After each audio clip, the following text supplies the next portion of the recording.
夜はビターンスイート何をしててもデイドリーミング、yeah、君のことば繰り返しなっても冷めてもやまない、そっけない君の笑顔が恋しくて星に願うの、また会えるよね。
Good afternoon and welcome back to this stream. Thank you for joining me.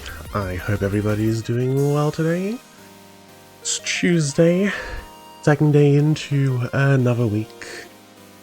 I don't know if any of you watch Hololive, but if you do, you might have seen one of their talents, Canada, has taken up the habit of posting on Twitter on Mondays, cheering on everybody going in for another week of work, while she doesn't have to be doing anything. She sets her own schedule.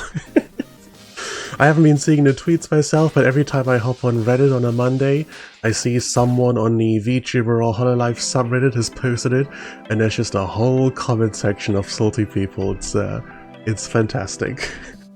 Not that my Mondays are any better than anybody else's. I do have stuff I gotta do, but I think it's very, very funny. But it is not Monday anymore, it is Tuesday. We're a little closer to the next Friday. I have found recently that actually I'm not looking forward to weekends as much as I used to, because when I'm doing content creation I find myself working on the weekends quite often. The sacrifices you make when you're trying to do something fun, but worthwhile in the end, I think. Today I'm going to be doing some more writing and world building. I was going to do a gaming stream, but honestly, besides Balatro, I'm just not in a mood for anything at the moment, and I figured I can't be doing another Balatro stream. I can't become exclusively a Balatro streamer. Since the last stream, which was, what, Friday? Can't quite remember. I've gone in and played some more.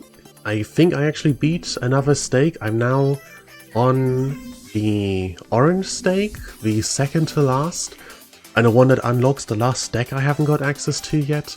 And yeah, the addiction is strong and I need to wean myself off it. So instead we're going to be doing a little bit of writing. I am also later this week going to be doing a stream or two to continue the little cyberpunk story that I'm writing as an entry into the Royal World Community magazine. But for today, I've got something else to look at. So let me go ahead and switch on over. We're back on a fresh Google document. Slightly less zoomed in than last time. I think the resolution on stream is actually high enough that this level of zoom is fine. It gets a little bit too zoomed in on my screen when I've got it, you know, like this close, so there's this little edge, little border as possible. And unfortunately I can't quite just crop my window over on Streamlabs, because then when I tab over to something else it's all cut off, which is rubbish. Guess it's back. Hello, Triangle Toll, how are you doing today? Well, I hope.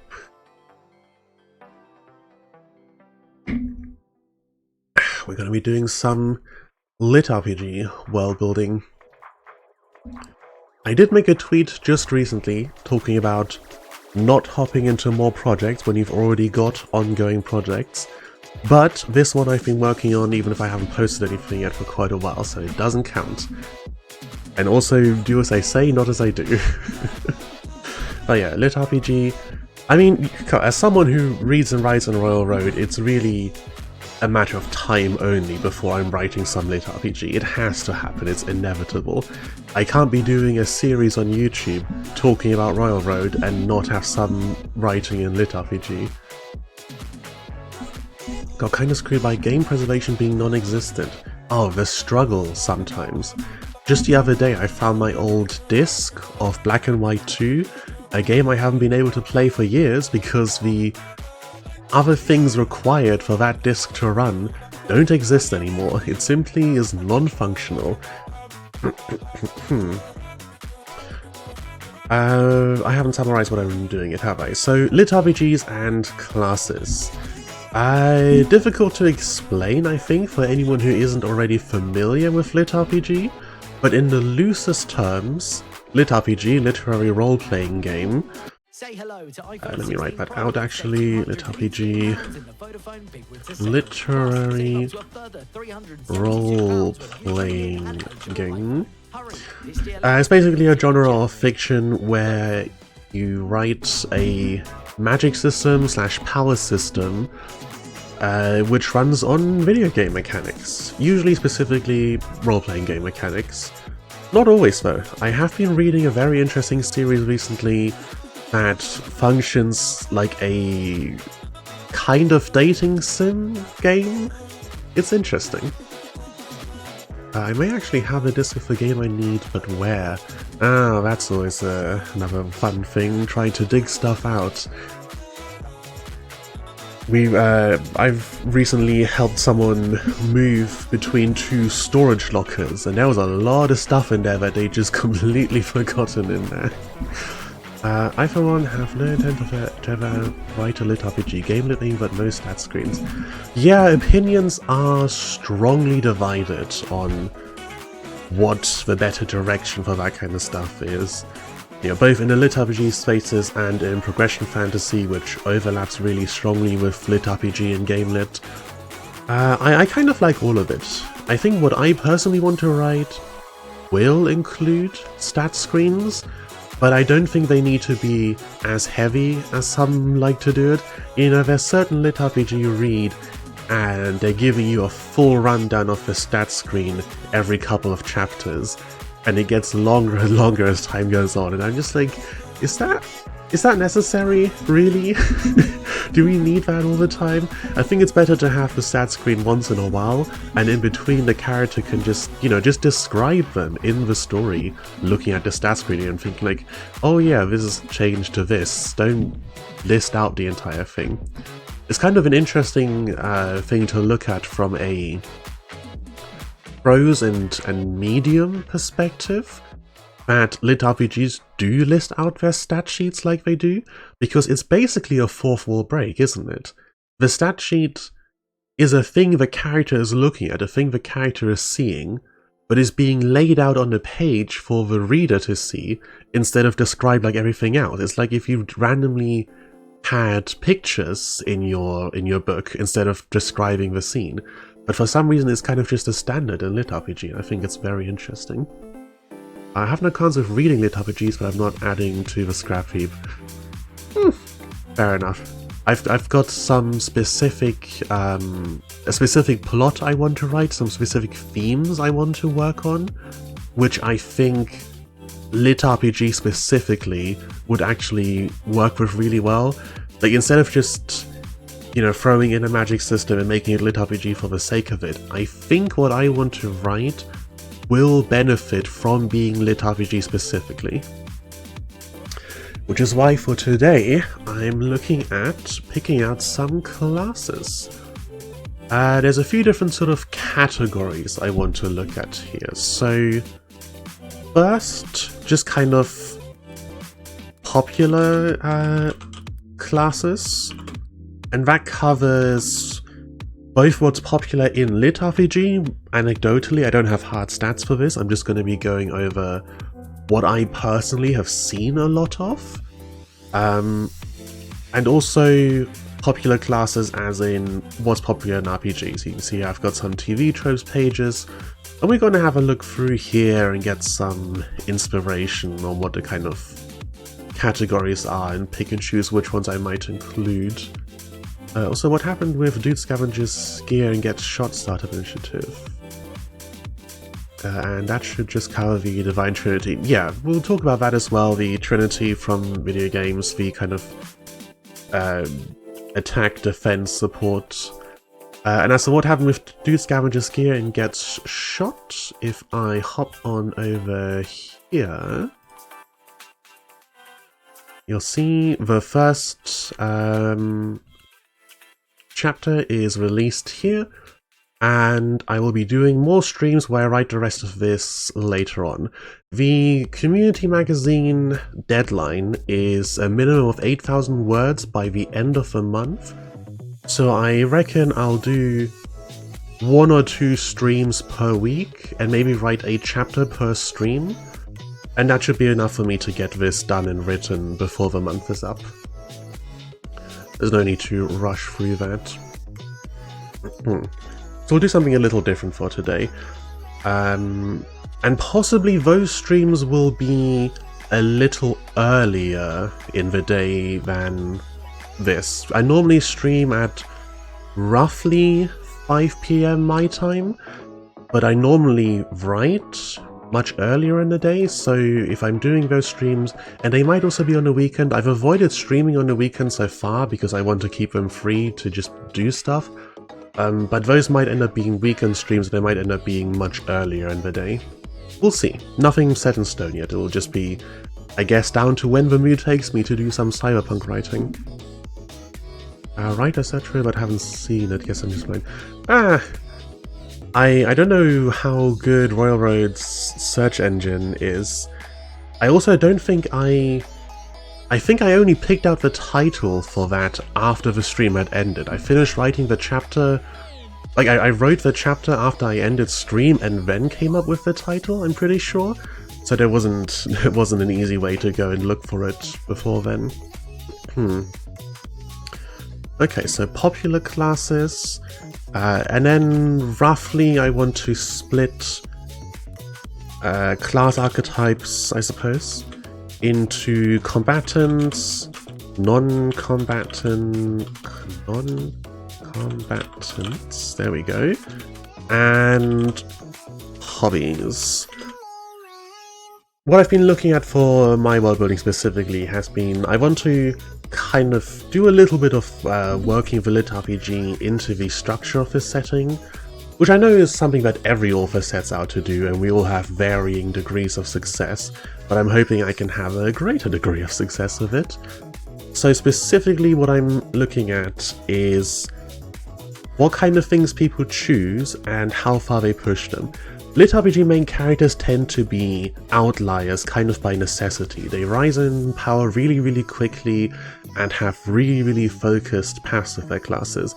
I kind of want to explore what kind of class people might pick to just live their normal day-to-day life, and how far really are they going to push them. So I want the combat classes, all your fighters and mages and stuff like that. Non-combat classes like merchants or whatever else I come up with. If you read a lot of litrpg, you do tend to find that the non-combat stuff, it's really just merchants. People are looking at like, what else do I have in my world building? All the leaders are powerful combat classes because it's assumed that if they're not, they wouldn't be able to hold their position. Someone strong would just come in and take charge. And then the non-combat stuff is like, yes, the merchants and maybe some builders? And not much else besides that.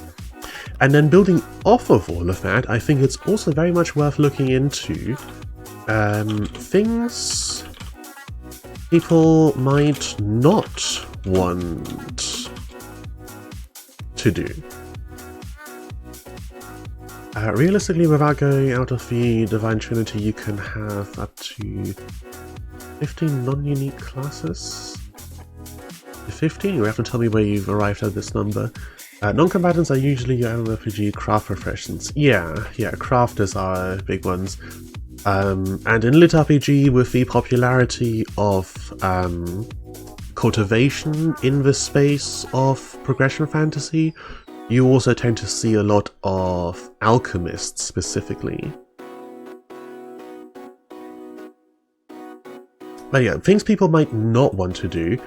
This one if you look at some of my earlier videos on YouTube and some of the stuff I do intend to come back to when I've got the time, you'll find that I've done a few on more general world building. I talk a lot about magic systems. And one of the things that comes up fairly often when you talk about world building for magic is, first of all, if magic can do anything, why are the wizards not in charge by default? Why don't they take over society? And secondly, the idea of medieval stasis and the recently popular train of thought that essentially medieval stasis makes sense in universe because you don't have an incentive to develop technology when you've got magic that can do all those things more easily. Which is an interesting point, and a valid point I would say, but also a kind of retroactive explanation. Like, it's not like medieval stasis in fiction came about because people had that thought process. It came about because it was convenient for the authors, and then we've gone back and gone, oh, actually, you could explain this like this. So what I want to think about with this is, if we have a bunch of classes that let people become super good at certain things, and we've got like, you know, craftsmen who can make incredible high-level gear like enchanted legendary swords, which are then wielded by fighters at level 500 who can in one swing cleave an entire mountain in half. You know, that kind of power level definitely would encourage a society to not be particularly interested in researching powerful weapons.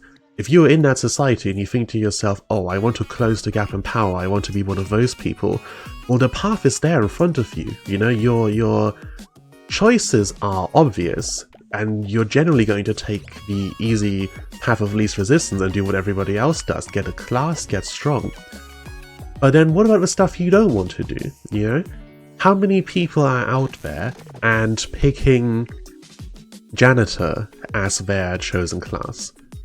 Nothing wrong with being a janitor in our world, certainly, an absolutely necessary profession. But is it something that if you have a limited amount of class slots that kind of define what supernatural abilities you get for your entire life, are you going to dedicate it to your job? Like, really? Are you going to give that class slot up to your job? Or will you just do the job and dedicate your class to a hobby or some other pursuit? And then what does that mean for us? So for example, when I was thinking about this earlier, like plumbing technology, you know, sewage, that kind of stuff should have very strong developments, because it's stuff that people aren't going to dedicate their lives to becoming masters at, generally speaking. You have experts for that kind of stuff in real life, but they're like expert engineers who happen to be turning that towards necessary utilities. Medieval stasis makes sense when industrialist is not a profession and combat classes are locked into melee weaponry or bows.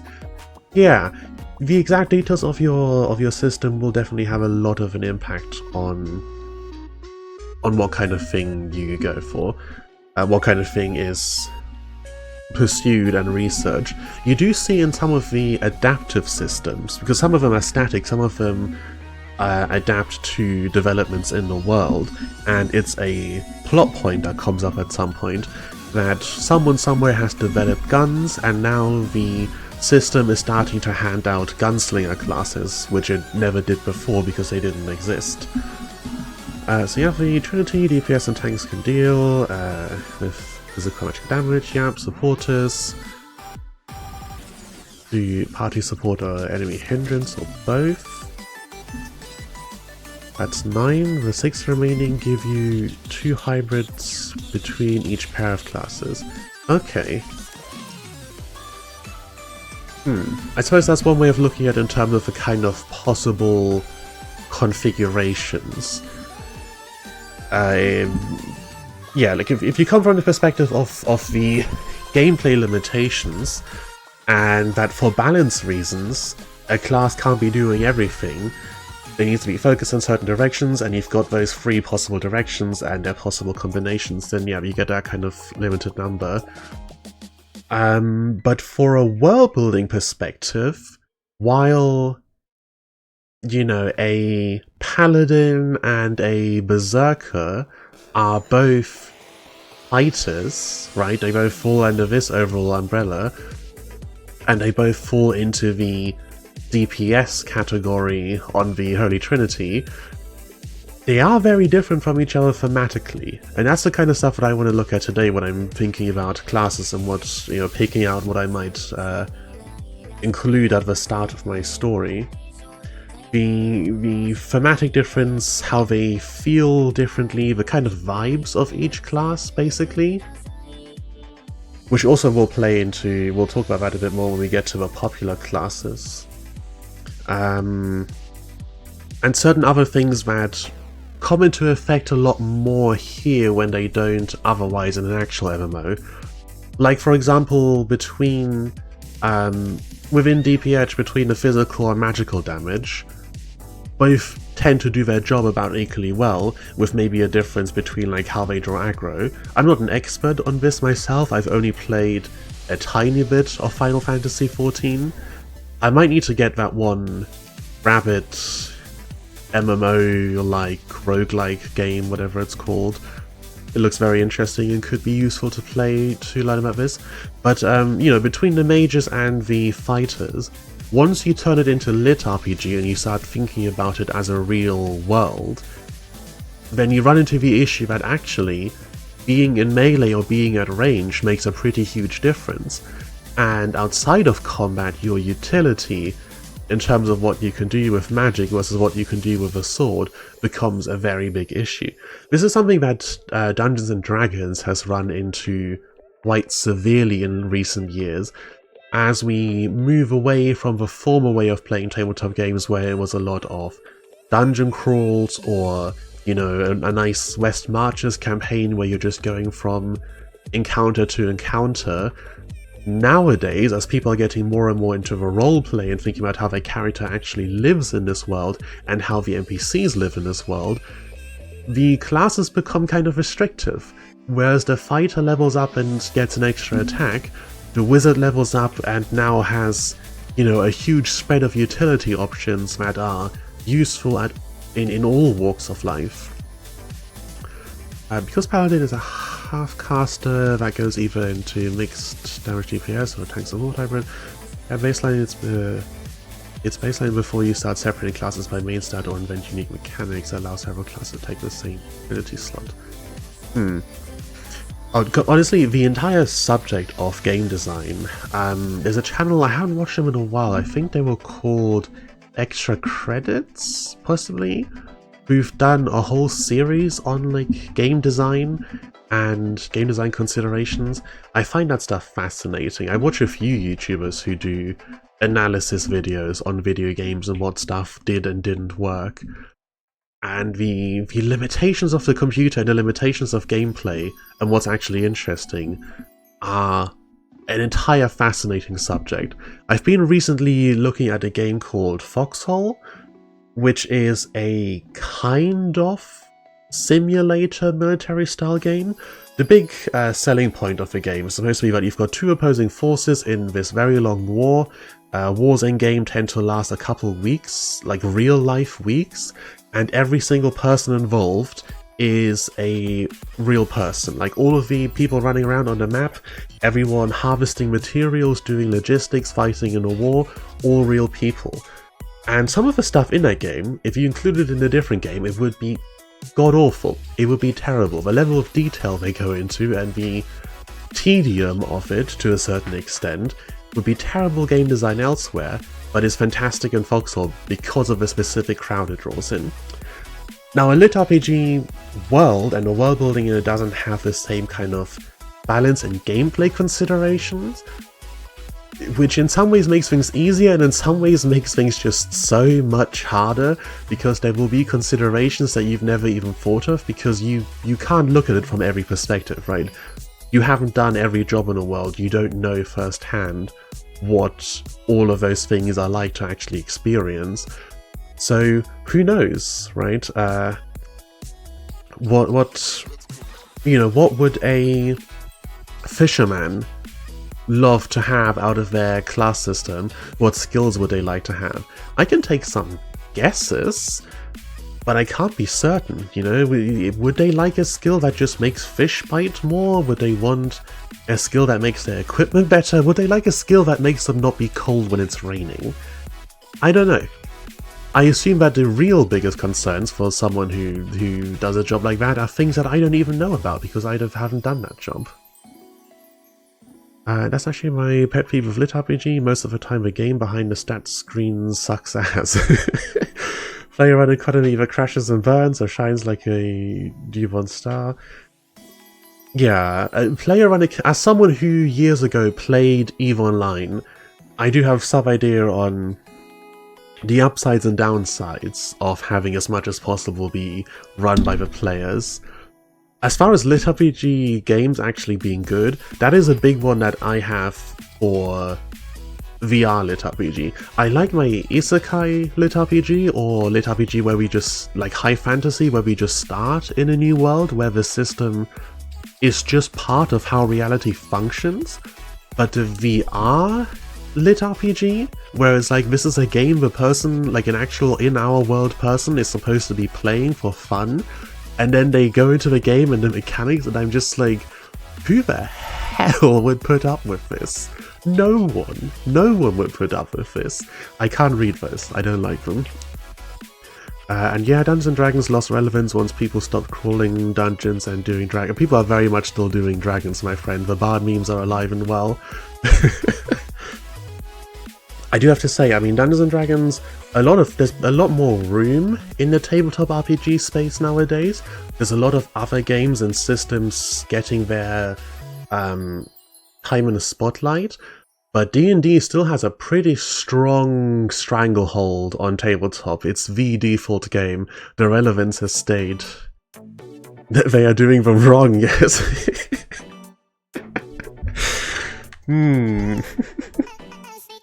Environment resistance is definitely up there in the fisherman class, along with passive stamina replenishment and a slot to do other mental activity for self-fishing. Yeah, see, that's some interesting points. Other yeah, like let you focus on something else while you're just sitting there waiting for the net to come in, or the line to come in. I suppose as well it would depend on what kind of fishing you're doing. Are you on a ship trolling a net through a whole shoal? Are you sitting on a riverbank with just your line? Difficult. Environmental resistance. I can already picture some grumpy old man insisting that if you're not like feeling the rain on your face, you're doing it wrong, and that a skill to get rid of a cold, I don't know, makes you not appreciate the hard work properly or something like that. Yeah, stamina replenishment. I plan to have a stamina-like stat in my lit RPG. I do like to have stat points. Not all of them I like. It depends on how the particular story does them. Like, for example, mental stats. I'm never big on mental stats. If you've got, like, wisdom, intelligence in there, if you're doing a system where the stat points are a representation of what you're capable of, then sure. If you're doing a system where you can put points into a stat and it increases that, then I'm gonna be iffy on mental stat points because they're just never done well. I should make a video on that actually at some point, because it is an interesting conversation to have as well, that a lot of people don't like mental stats, and I think it's not for the reasons that people think they don't like mental stats, because they think they don't like them because it doesn't make sense that you put a stat point in and suddenly you're smarter or wiser. But it doesn't make any less sense than putting a stat point in and suddenly being faster or stronger. It's just that in real life, because intelligence and wisdom and stuff like that are so hard to measure and so hard to demonstrably increase, people find it hard to buy into that, whereas strength, yeah, you work out, you get stronger. It's not as difficult for people to picture that. And I think that's why people don't like them, not because they see them being done poorly. I personally don't like them because I see them being done poorly a lot. The implications aren't really thought through. Sometimes they're okay, like in Primal Hunter, some of the mental stats sort of interact with the magic system, with the power and how mana works, a lot more than they do with how the person's actual mind functions, and I think that's an okay approach. You see, D&D became Microsoft Word of tabletop RPGs, so you have to know it because everyone knows it. Yeah, pretty much. Any conversation with someone who's new to tabletop games and you're trying to explain it to them, you basically have to go like, you ever heard of D&D? And they probably, hopefully have, and then you've got a jumping off point. You try to go at it from another perspective. You know, I'm not gonna go up to someone and be like, oh yeah, you ever heard of Sins, the post-apocalyptic horror tabletop RPG that a handful of people ever, including me, have bought? Encoded Cross and DMC has several cases of losing the capability to think properly after a massive intelligence upgrade. That's an interesting one as well. In... what was it called? It doesn't update often, so the name escapes. I swear it's on, like, the highest rated stories on Royal Road, isn't it? Like best ongoing. Excuse me? The button's not working? No? Okay. Cool, the More Fictions button on Best Ongoing isn't working. Someone said, oh, it's right there. Ghost in the City, that's the one. Ghost in the City has a couple different moments where the main character upgrades one of her technical skills and gets overwhelmed with all the new knowledge coming in. We have Matt Mercer to thank for that. I mean, I don't want to lay any blame on Critical Role for people's perspective on Dungeons & Dragons. I think they've done a decent job in just playing the game. And it's kind of the rest of a community that's gone hardcore in on D&D and only D&D. It is a decent game, you know, with some very good shows in it. You know, World of Io, Dimension 20, all that good stuff. I started my TOTG Cup career from Godforsaken GURPS, and now my most played one is... Lancer! We love Lancer in this house. Fantastic game. Unfortunately, I only ever got to play like 2 sessions of it before that campaign kind of dissolved, but yeah, they did popularize D&D in uninitiated communities. Yeah, Critical Role championed that game for several years. It definitely would not be on the scale it is now without them. I'd love to see another show for a different kind of game take off in that way. The Norfolk Wizard game for Mage the Ascension that the guys who used to do If the Emperor Had a Text-to-Speech Device are running now, that's got pretty high views and is absolutely excellent content, really well formatted and acted and everything else. Very much looking forward to seeing more of that in the future. Let me just take a sip real quick.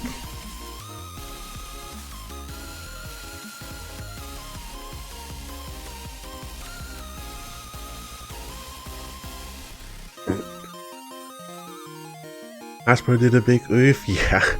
Large company try not to ruin their own success by treating their customers like garbage challenge. Difficulty impossible. I don't know what they were thinking with some of the decisions they've made.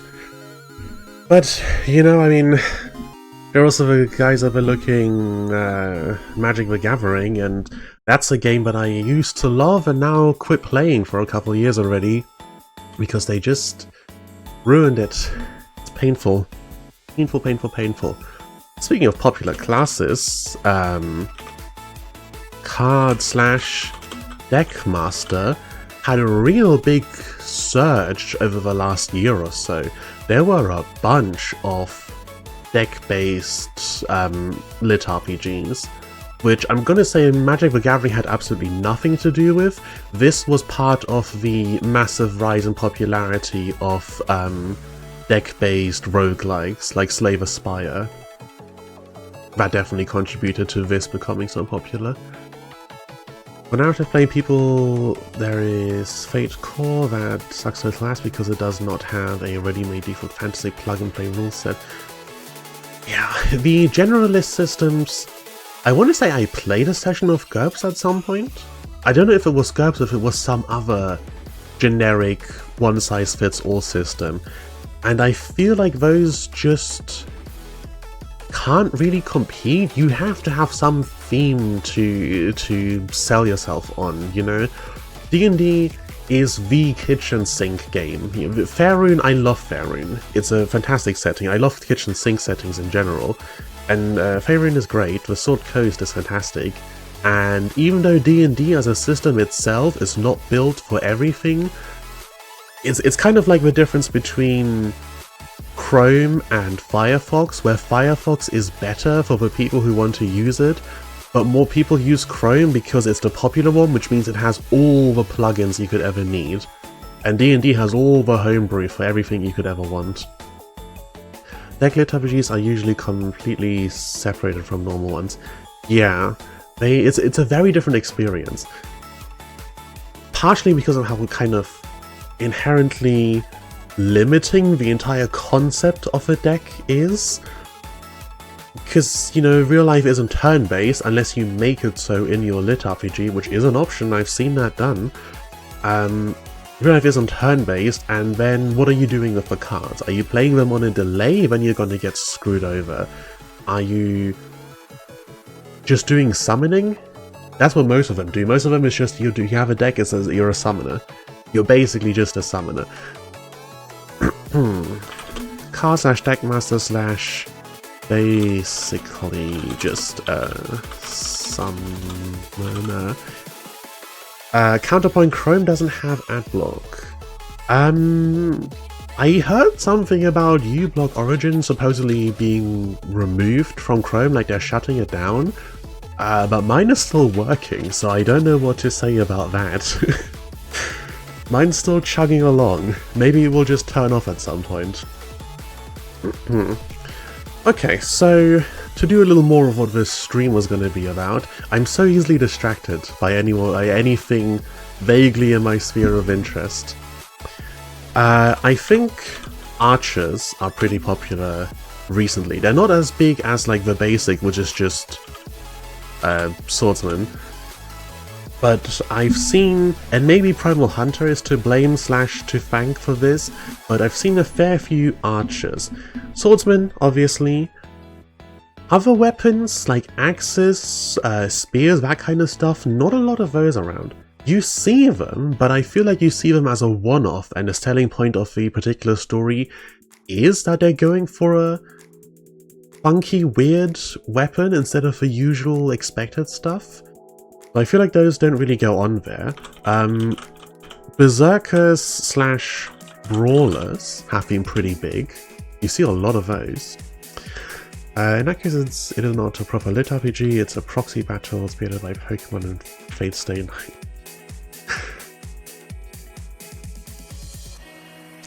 What is this for the deckmasters? If you force them into being turn-based?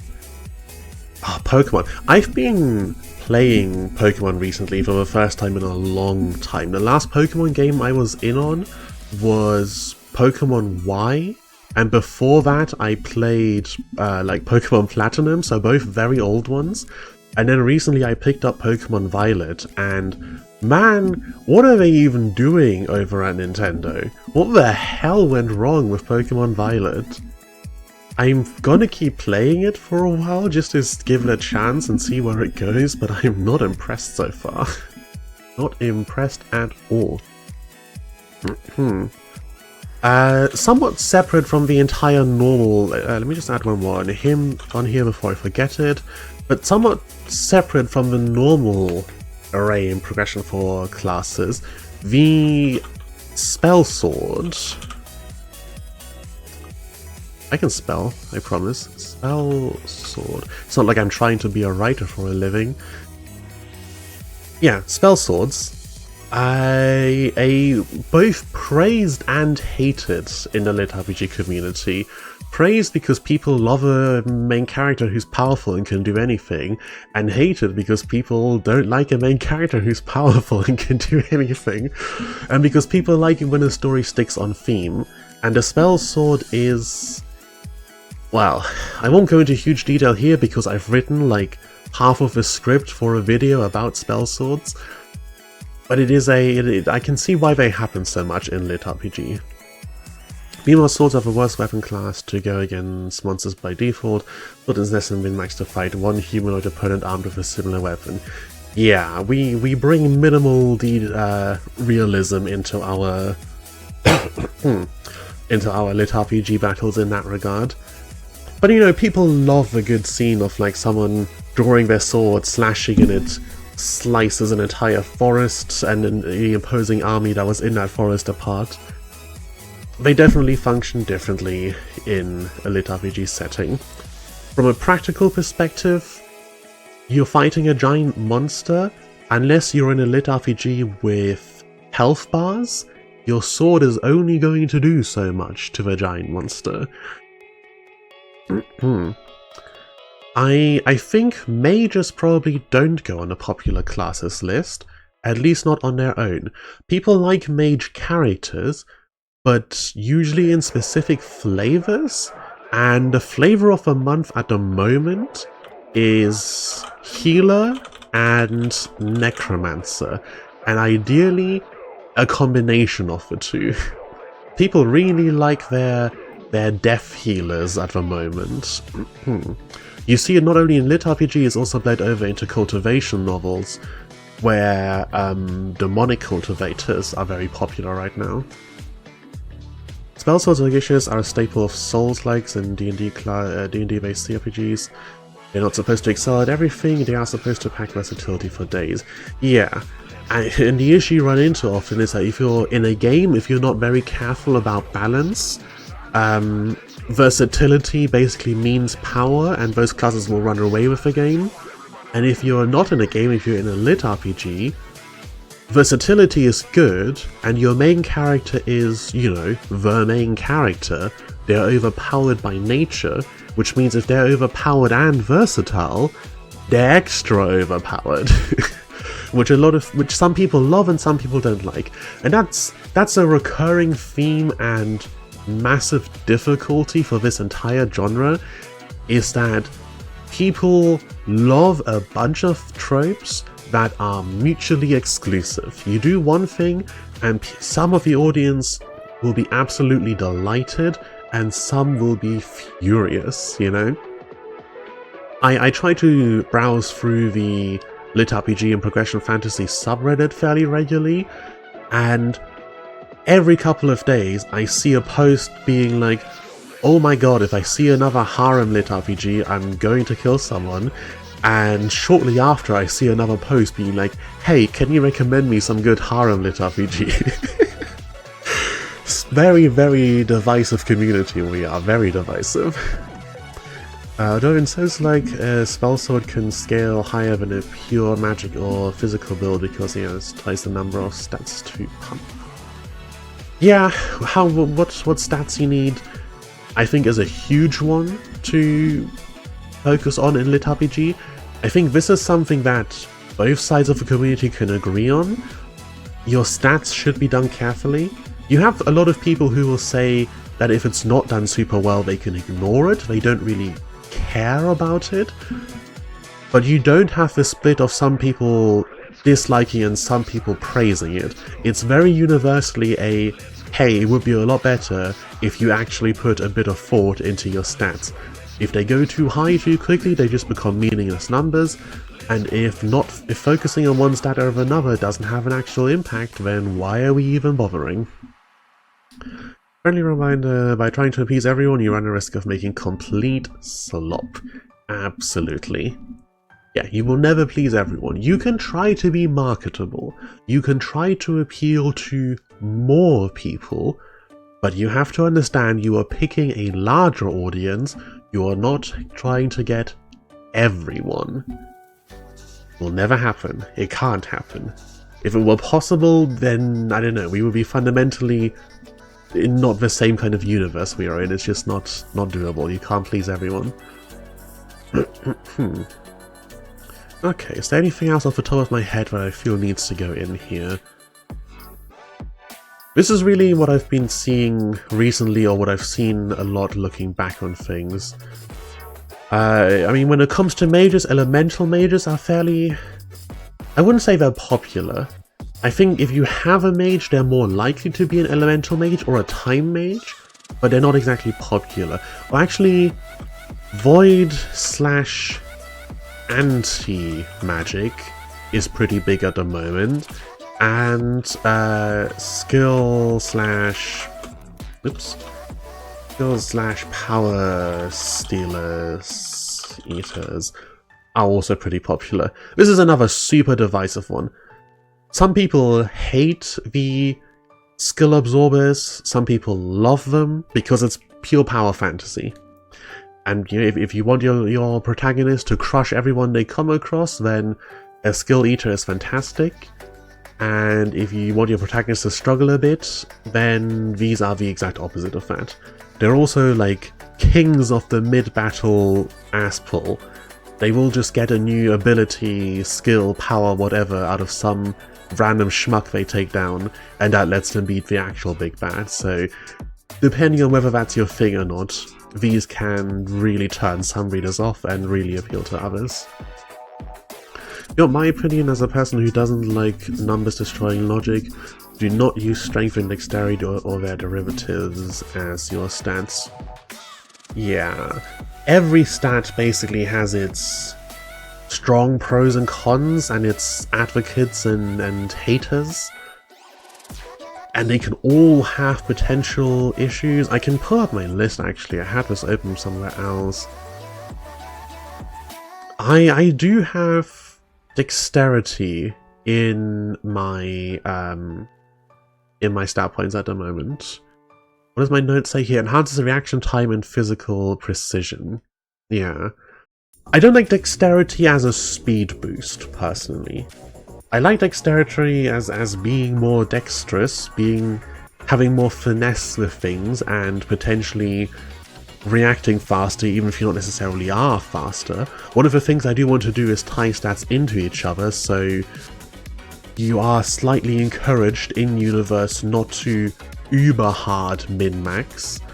But yeah, I don't like raw speed decks. Mostly because speedsters, I think speedsters are up there with the kind of top tier of powers you want to be so careful to include in your setting. They're not full on like resurrection or time travel as far as plot destruction goes, but they're not far behind. They're on the same level, I think, as teleportation or portals in terms of be careful if you're including this in your setting. Go as abstract as he can stat-wise. This will allow you to dodge the most menial life implications of pumping a stat. That's a good one as well.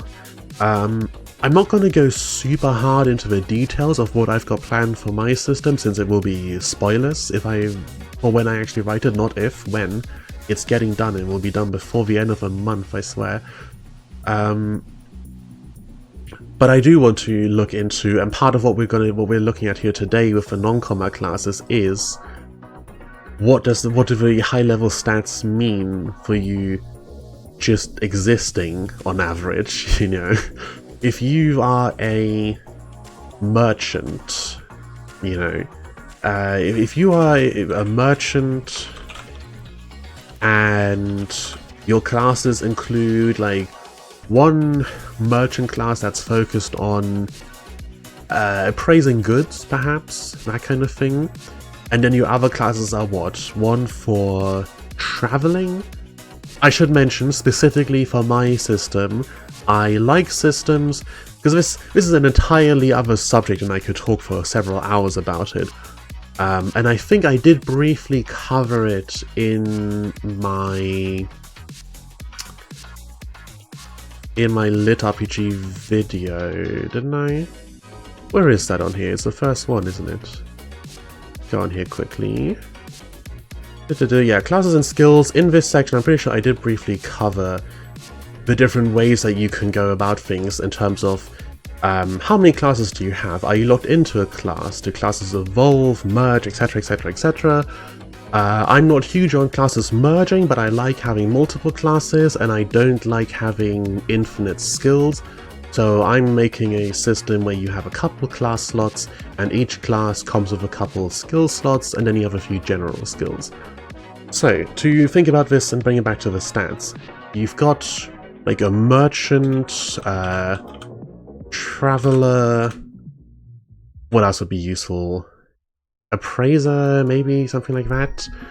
You've got a few classes like this, you level them all up decently, and you get a skill point on certain level ups that you can, or like a skill point per level that you can apply in one of your skills. What are you doing with those as a non-combatant, and what does that mean for you in your day-to-day life? So for example, if we just take the classic D&D stat distribution, so int, intelligence, wisdom, what's the third mental stat? Oh, charisma. In this oh god, charisma. We could have an entire another rant about charisma and the effects of that stat. Thanks, strength, and con. you're just a regular guy. What are you increasing? If we assume he's actually increased all your capabilities, including the mental ones, then charisma, presumably, because you want to be more charming to make better deals. Wisdom, yeah. You want to be able to plan and stuff like that, and have the wisdom to make good decisions. How much of that is wisdom, how much is intelligence, hard to say. Int, do you need that much int? Enough to do calculations and stuff properly, but do you have to push it to ridiculous amounts? Probably not. Dexterity could be useful for a merchant if you want to be able to write faster, something like that. Constitution, so you don't get tired when you're on your horse riding for hours and hours and have to keep watch, or when you're working late into the night. Strength, probably not so much. But with most systems being what they are, which is to say that stats get into very high levels, and that's perhaps something that wasn't thought about a lot. When we were moving from RPGs into litrpg, one of the things that went out the window, generally speaking, was level caps. Both hard caps and soft caps, with diminishing returns, basically stopped being a thing.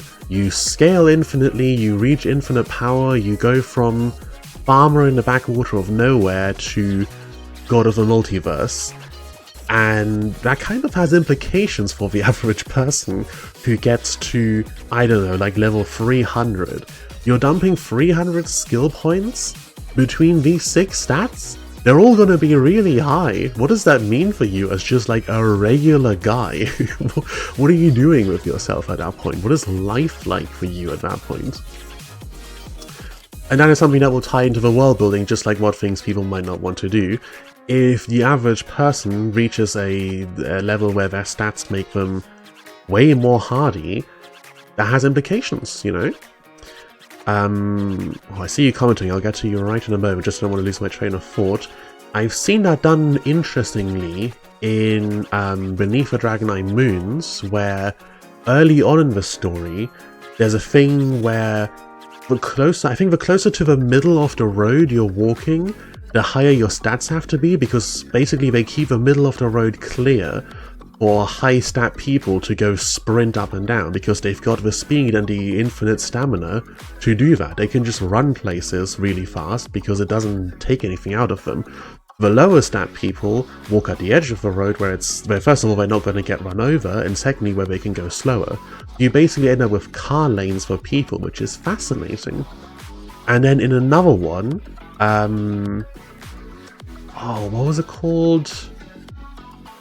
Some kind of scientist in another world litrpg. I haven't caught up with it recently, so I've forgotten the name right now.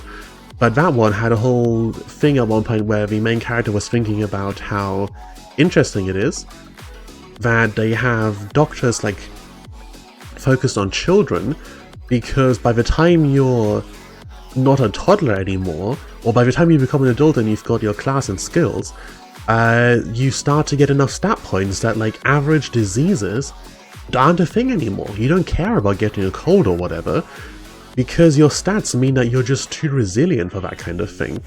So, you know, what is the average stat distribution, and what does that mean for jobs? Are certain things just redundant? Like, for example, a GP, a general practitioner. Maybe you still have specific doctors to deal with poisons or severe injuries that can't be healed with magic for some reason or another. But for average illnesses, does every mother have a skill to let her tend to the ills of her children? Who knows? A thing you need to consider. Okay, let me catch up here. For Dex-related obscure stat, there are wonderful options of motorics, technique, and coordination. I found a fantastic thing to do is just go onto Google and type your stats and then synonyms, and just a different word for theoretically the same thing comes with totally different implications. Which is kind of the point, like we wouldn't have synonyms, we wouldn't have different words for the same thing if they didn't have an actual reason to be different. Just look up some synonyms and it can give you a lot of ideas for what to name stats instead, in order to not imply certain things that don't fit into your story. As a merchant, you need to pump wisdom and constitution to mitigate both physical and mental stress. Yeah, that kind of thing. And maintain the consistency of your performance. One slip will cost you more than 100 charisma buffed deals, especially because your opponent are also people with stats and stuff. I'm definitely not going to have a charisma stat or skills that influence deals like that. There will be skills to help merchants, like skills to keep track of their goods and do accounting, ledgers and stuff like that, but no, I really don't like mental influence stats. Don't like them. I think they almost never work well, and audiences also hate them for different reasons. The average litrpg audience hates mind control because it takes agency away from the main character, and they don't like that. There's a few other tropes that fall into that, which are also very unpopular for similar reasons. Despite Beneath the Dragon Eye Moons, it reset its world progression so many times it's not even funny anymore.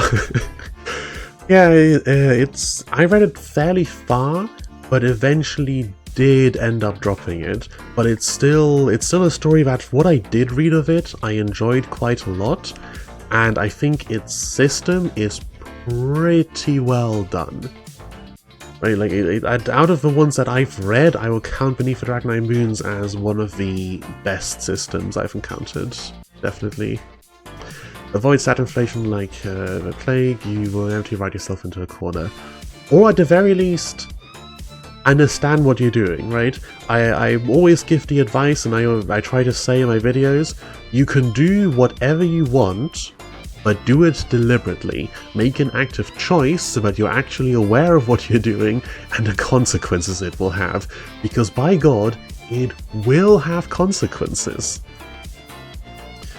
You know, it's even the smallest things. You cannot do a small change or introduce a small aspect in something like a lit RPG and expect it not to have huge echoing effects. You see that in coming back to D&D again.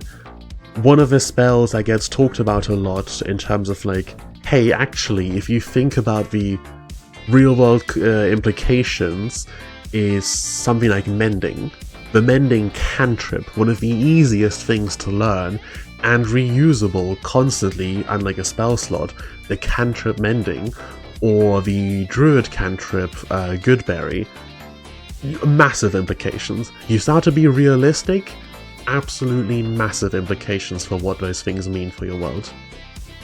Now, of course, you don't have to be realistic, but it is kind of becoming harder to not be in the current fantasy climate, which is just kind of a sign of a changing times. You know, some people hate to hear his name at this point, but with Brandon Sanderson and, you know, hard magic and hard world building and the rise of all of that, and just a changing of times, in the modern day a lot more people are a lot more aware of how the world works, of what, you know, how physics works, how things do and don't function, which means they're just way less willing to accept certain inaccuracies, so to some extent, you have to be a little realistic.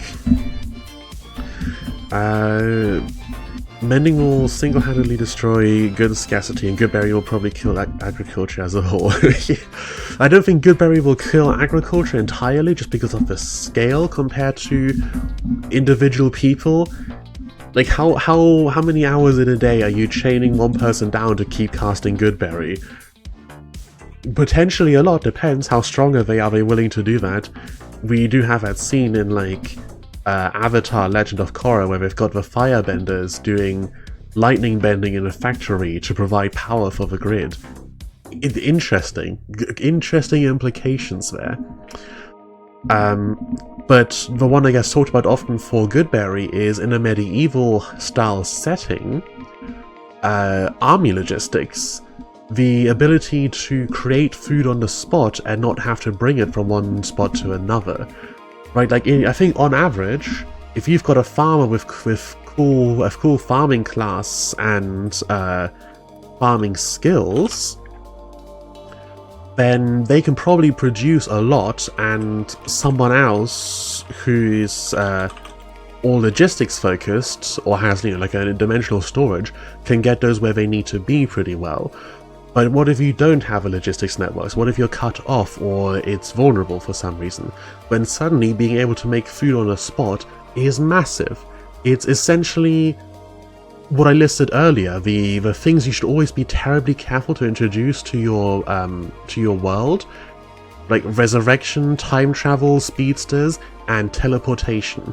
Being able to create something from nothing is basically teleportation with extra steps, and you gotta be careful with that. If you're including summoning or creation magic in your world, understand the implications of that and how big of an impact it's going to have, because the answer is going to be a very big impact. You do see that, you see the natural consequence of that in magic materials, right? Like, oh, we can use our powers to create massive blocks of common iron and stone to build with and stuff like that. Okay, well, those things aren't tough enough. We need to be working with mithril and cobalt and stuff like that. Adamantite. And those are magical themselves, so they can't be made by magic.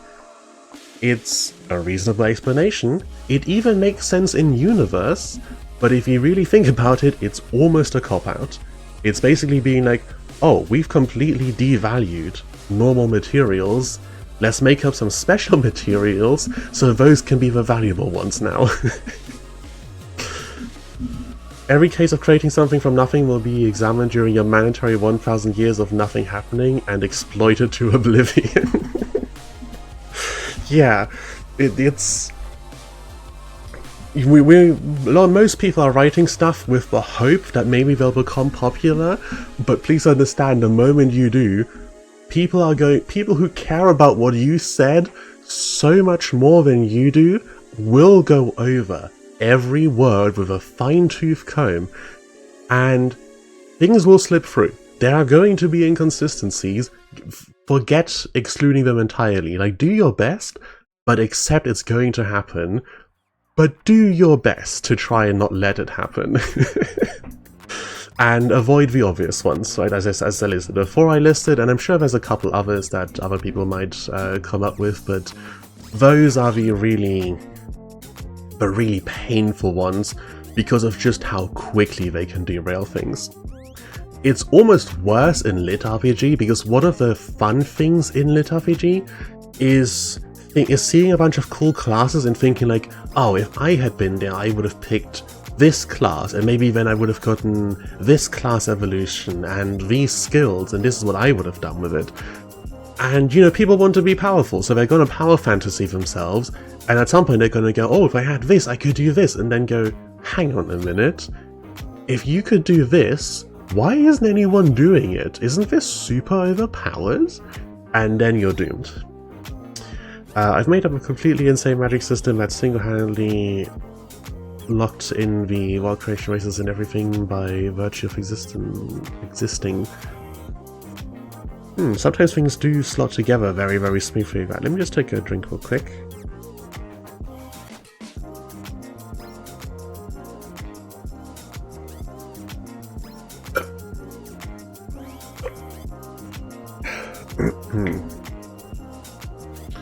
I think that's something that goes underexplored in litrpg, is how well those things can lock in together.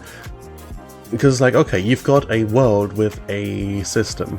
Why is it there? Like, how does it make sense that this clearly designed thing just kind of exists, and that it can categorize, that you can use identify and categorize every living being, and the skills all apply to specific objects and not others and stuff like that. It's intelligently designed. It's like, okay, well, you've got a world made by gods, they built the system, and they built all the races in it, and I'm not going to say more about that because it'll be spoilers for my setting, but it's done a lot to help me piece together the world building for that one, just being like, I'm doing a litrpg, what are the consequences of that? What basic things do I have to take into account? And it turns out the answer is a lot, and it's really convenient. One of my favorite things about world building is when you have an idea and you just go, oh, actually, this and this really play into each other. It's not very solid together. The implications of it were that the world goes that way and that way only, and I can only add on top of it. Okay, so you kind of had the idea, and then it was like, in order to not contradict yourself at this point, there are certain things that just do not work anymore. Is that what you mean?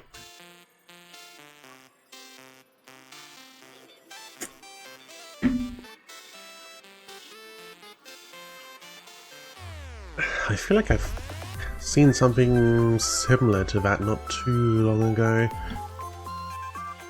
It's escaping my mind right now.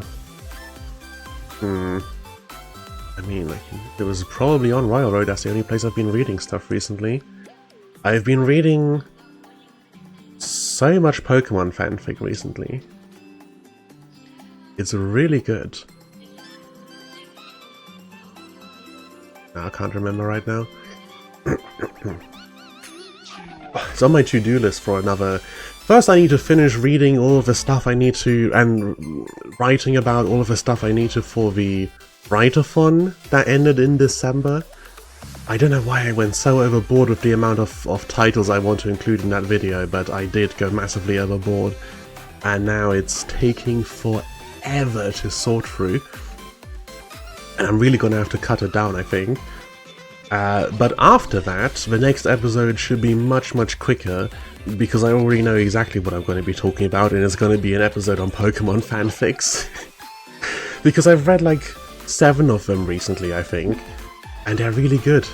I really love Pokemon, and I want to talk about all of them. Okay,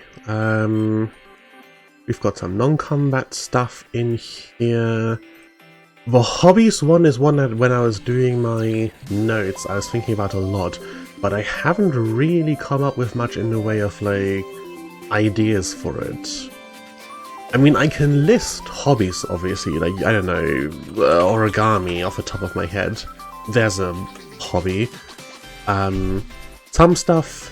One of the issues actually is that in our modern world so many hobbies are almost jobs now. Like, if you're an artist as a hobby, well, are you good enough? Can you sell your art? Why aren't you selling your art? Is kind of a discussion that happens. The corporate that set everything into this deadlock was that any high concentration of magic can and will awaken a mind on its own and will act accordingly. Which means you've got... What does that imply? I suppose to start off with, if you need to gather magic for spells or machines, you now have a hard upper limit on how powerful any given machine or spell can be before it achieves sentience, and you've got like the moment from Doctor Who. Is there magical fallout if you cast a spell, or if you have a big battle and there's too many spells cast in one location? Do they form a mind of their own that's influenced by having been born in a war?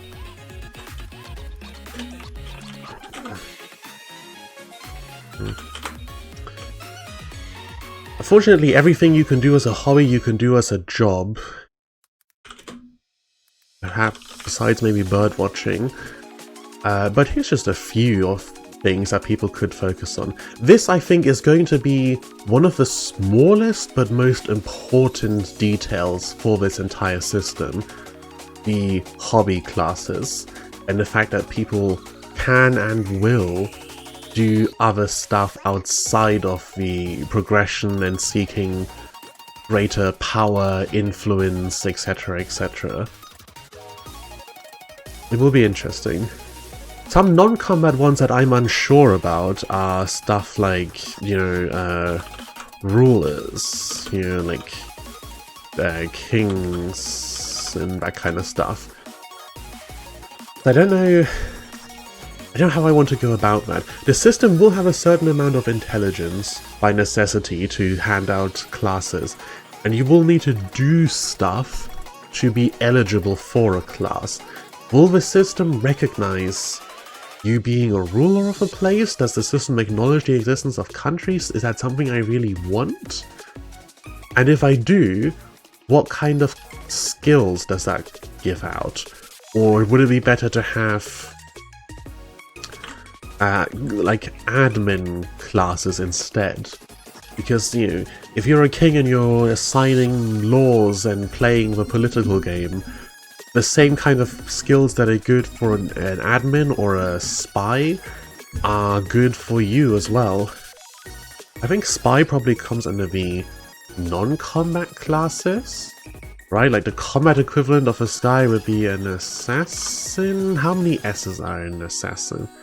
Assassin. Oh, I usually rely on autocorrect to help me with this kind of stuff, but it's not saying anything. This is not how assassin is spelled. It's absolutely not. We'll come back to it. We'll come back to it. It's worse, every strand of magic has already concentrated enough to make a godlike entity whose influence spans the whole world, that draws any residual magic to power itself. Said entities in turn create their own race and aid us to remove other ones from the world and free up. Oh, okay. It is? I shouldn't doubt myself, huh? Huh. A bit of a different take on the usual, like, gods risen from belief kind of thing, where they then kill each other off to get each other's worshippers. Here there's only so much power to go around. That's interesting. That's a good idea, yeah. So, there's basically no regular mages or anything like that. Do the gods give out magic? Like, are basically all wizards clerics by necessity?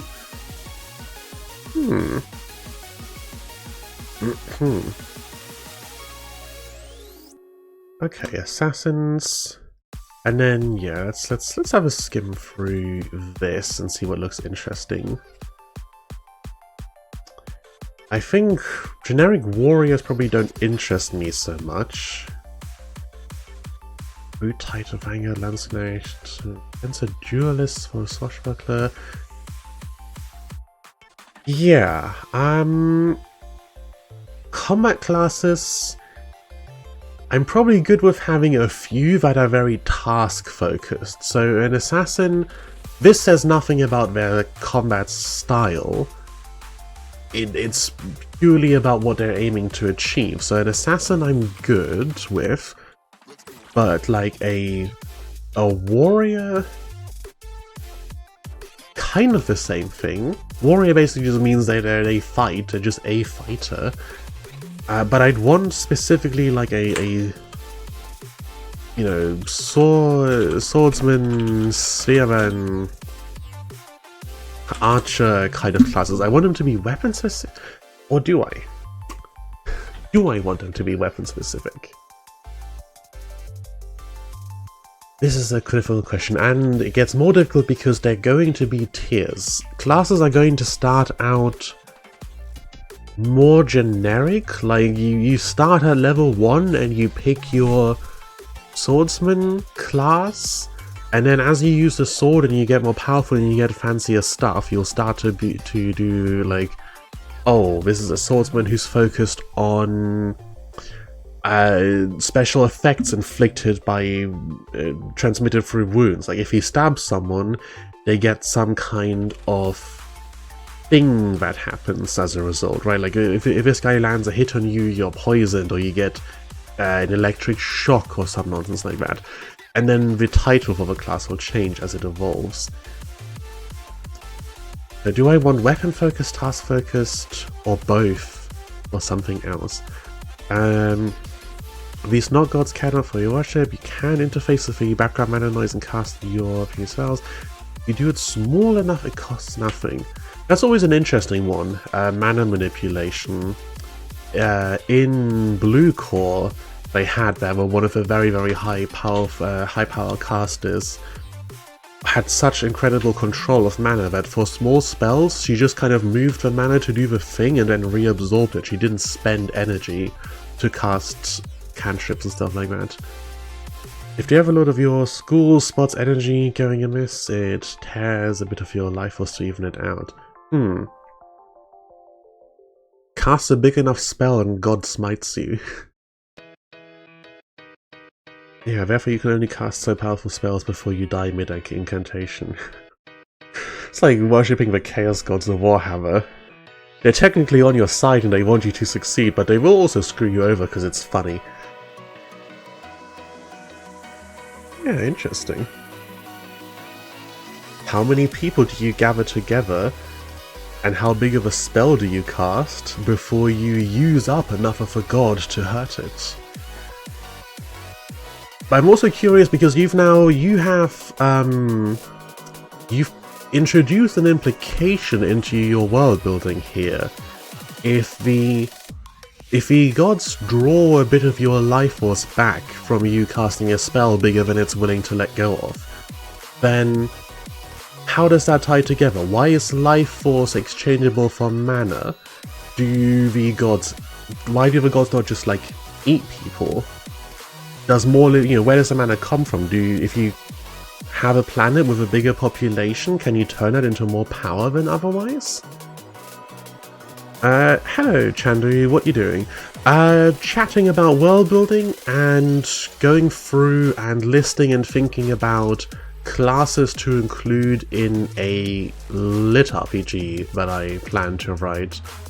I'm kind of trying to look at what classes are popular at the moment, and then think about the kind of 3 categories of class that I have, what kind of stuff I might fit into each category, what kind of name I would want classes to have, and what their scope would be. Like for example, we were just looking at combatants and thinking, a class like Assassin, okay, that describes a job of a particular purpose. It's, I specifically split off the Spy, who's the non-combat equivalent, and the Assassin, who's the combat equivalent. So this guy probably gets skills related to sneaking in places, or poisoning people, or finishing a fight very, very quickly, sneak attacks and burst damage. But do I want that kind of combat class, or would I potentially want like a swordsman combat class, or for an assassin like a dagger wielder, and then they just happen to use this skill set to, pardon me, hiccups, and then they just happen to use this skill set to assassinate people. Because depending on which I go for, it's going to have very different implications for the world building and for the story. Right, like you choose Assassin as your class, or maybe you start off with some kind of, you could even start non-combat. You have a Traveler class, and then you pick skills related to going through dangerous areas quietly, and it evolves to Spy and then evolves to Assassin? Do you pick a Dagger class, and then as you do more roguelike things and sneak about places, you eventually become an assassin by trade, but not by class? It's difficult.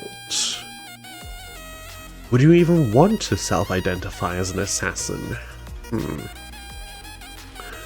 For most races, life force is just mana that sustains the spell of you being alive.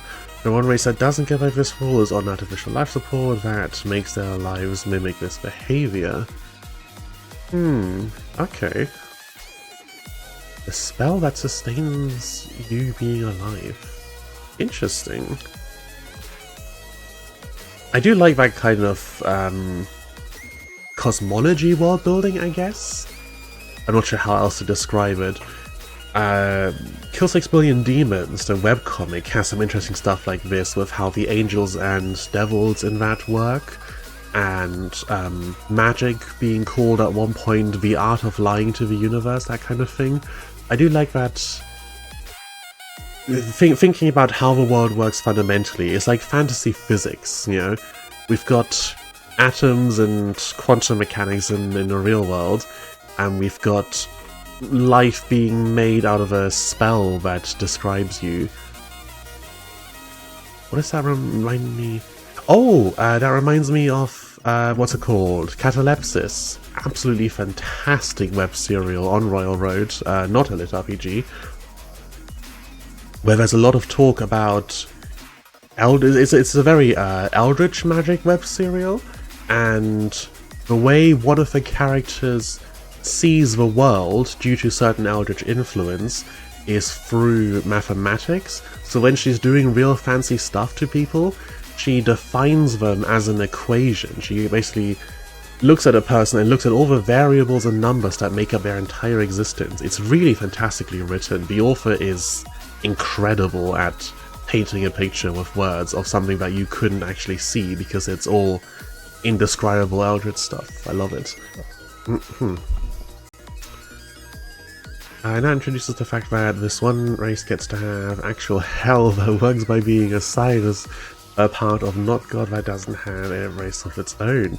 You literally become a part of a god corpse that tries to live and suffers endlessly every second of it. Ooh, grim. Grim, but we do like a little grimdark here every now and then. Yeah, that's good. That sounds interesting. If this gets written up and published somewhere, let me know so I can read it.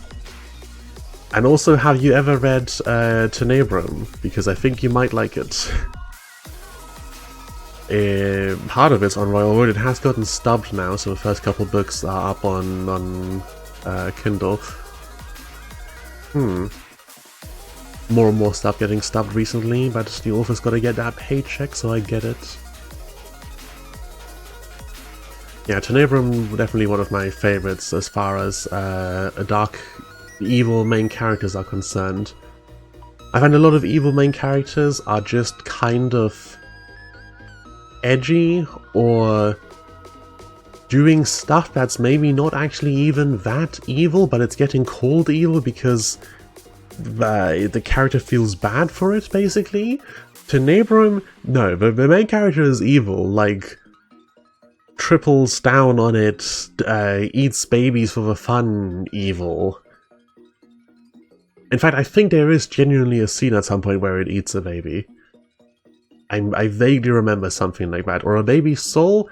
Tenebrum's evil is the important bit, and I think it's one of the few well-written evil protagonists. So now closer to an answer for this, though. How do I divide up my combat classes?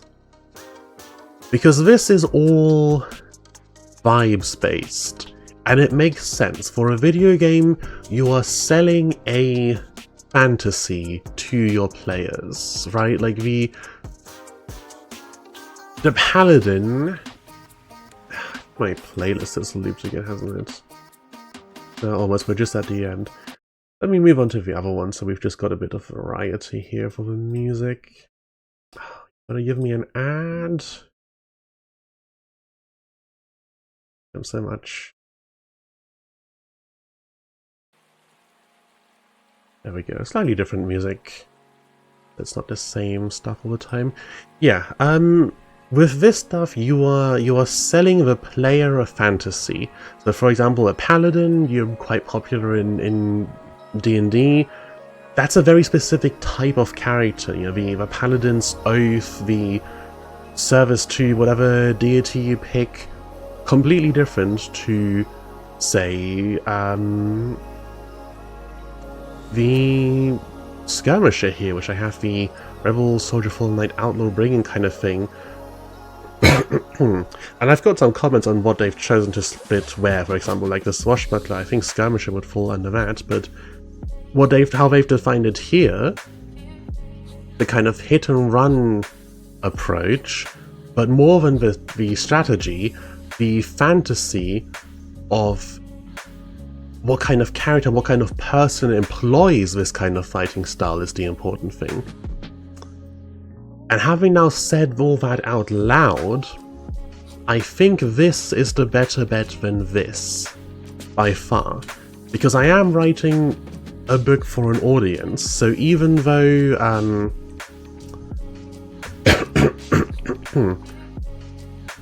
make sure to go by tools at your disposal. Assassin is stealth-based, one-shot occasion, but so is Hunter. Yeah. And that's the difficulty with it not being an actual video game. It's the fact that things are so much more flexible outside of a video game, right? Like a very big play on this that has been popular recently, and take recently to mean like the last year or so, generally speaking when I say it, but it has been very popular recently, has been all of the made lit RPGs on Royal Road. There's been a bunch of made themed ones, and the joke has basically been, you're not in a video game, it's not like there's an interact prompt that comes up when you go up to something, so why can't you use those skills for something else? If you have a skill, it's like the grease spell, you know, which is really just a skill that makes something slippery, but is like one of the most classic use this when you're being smart in combat spells in role-playing games. And likewise, all of these made lit RPGs were all like, why can't you just use your made know exactly where your master is at all times skill and what they want from you to be a bodyguard or whatever? Yeah, so we're selling people on the fantasy, not so much on the exact specifics, and I think we're selling the people in universe on a fantasy as much as anything else. Being classified as hunter does not instantly out you as a ne'er-do-well, so by logic now a pig assassin. That one is contingent on a very important choice you have to make when designing your lit RPG system. Do you have an identify skill, and how does it work? Coming back to Beneath the Dragon Eye Moons again, I think the identify skill identifies either a person's highest level or first in slot class? I think it's highest level class, which means our main character gets tagged as healer and then proceeds to demolish people because, yeah, she's got a healer class, but it's a combat healer and there's a couple more slots. Yes, can I ever see your class? I'm assuming yes, because it is in most cases. I will admit that it is a fair assumption to make. It's something I don't like in most lit RPG. I think it has its place and it can be interesting, especially for combat from a perspective of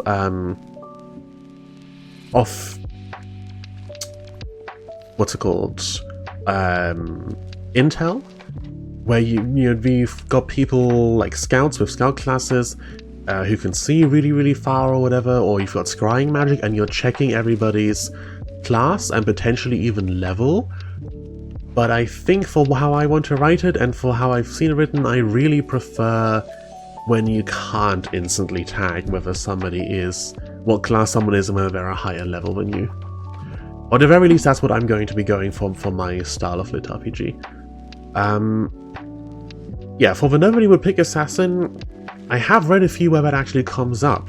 Like, what class you pick impacts really heavily what social circles you can move in. But interestingly as well,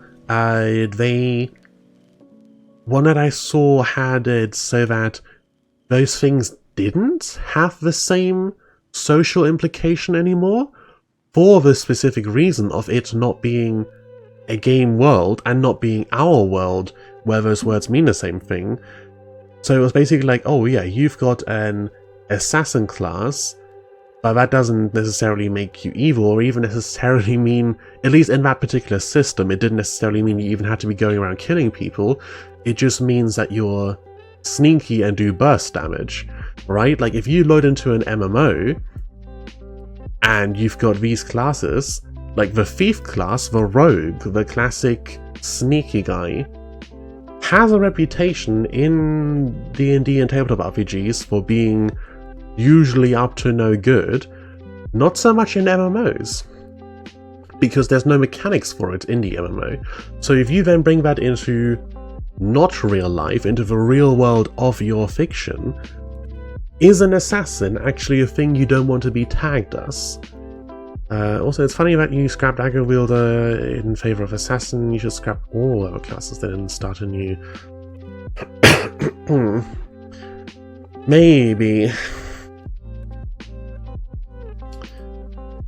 Maybe. I think the Dagger Wielder is maybe just from the fact that there's no, like, Dagger Man equivalent. Like, a Spearman can be your job in an army, Archer can be your job in an army, whereas Dagger Wielder isn't. But yeah, we need some... I won't remove them yet because I'll forget about them, but these have to be changed, yeah. If we're not going weapon, like, classes, we're going, what are you doing, what fantasy are we selling? But then again... Should I? Because Spearman maybe not, but Swordsman is a fantasy in its own right. This is an archetype, like the Swords Master. Oh, Swords Master. That's a little better. Don't know if there's an equivalent word for Archer though.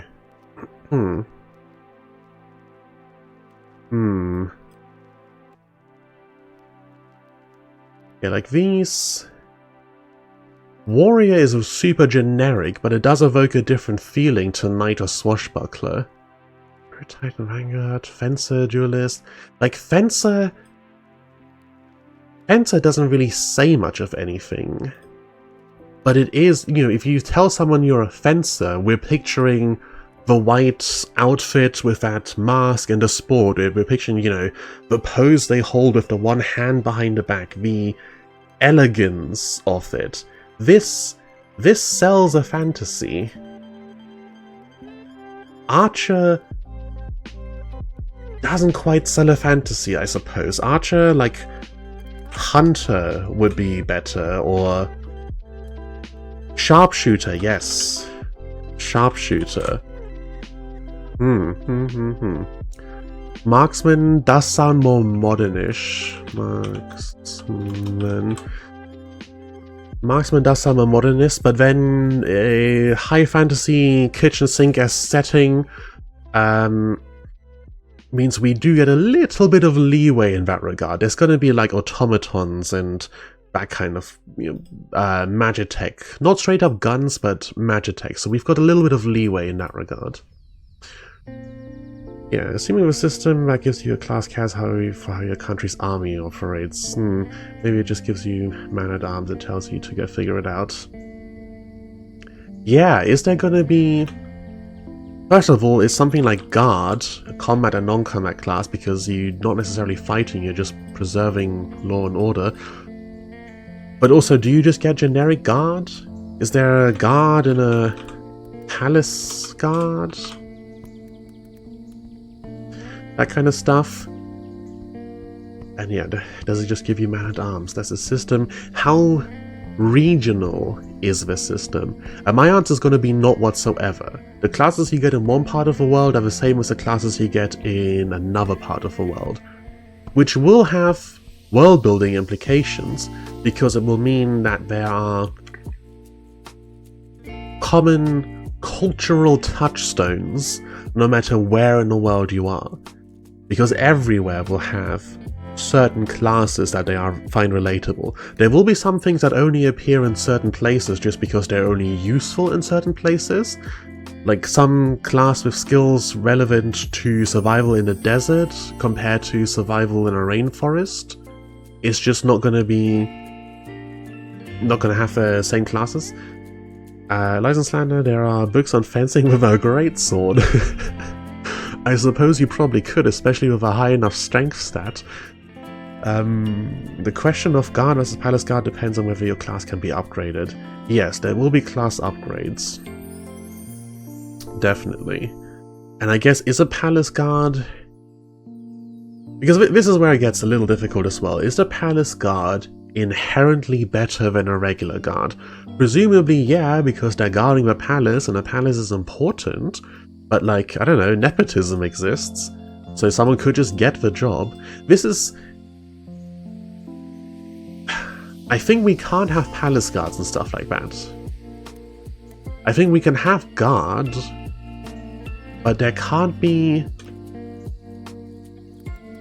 Never...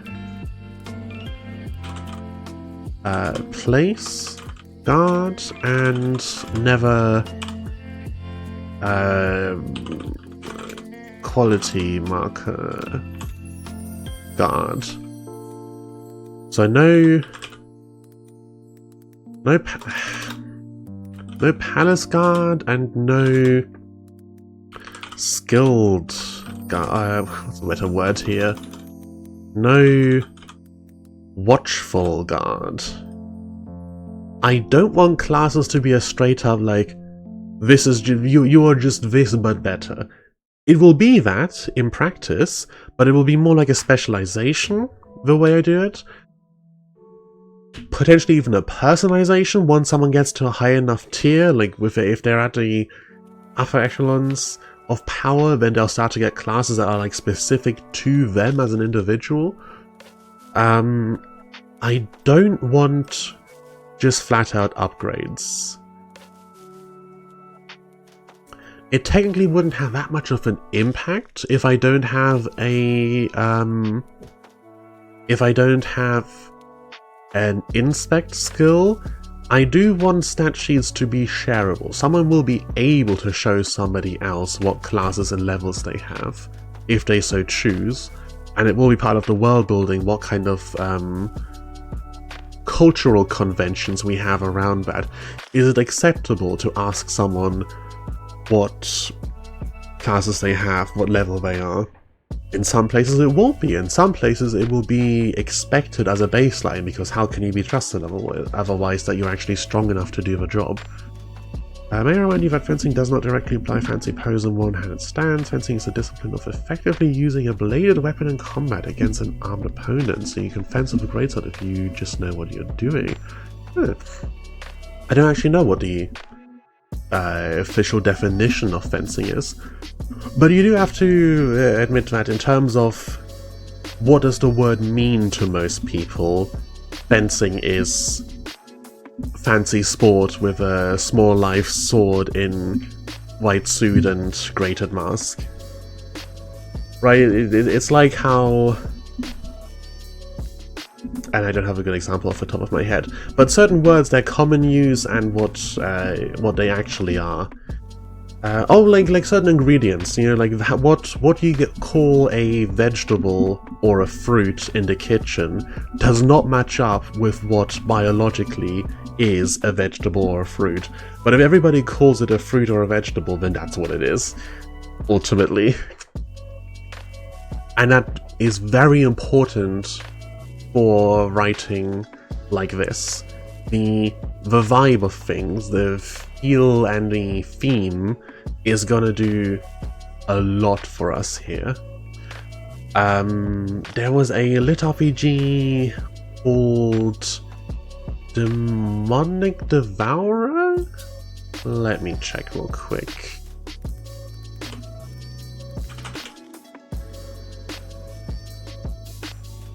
Yeah, Demonic Devourer. Love this story, absolutely fantastic.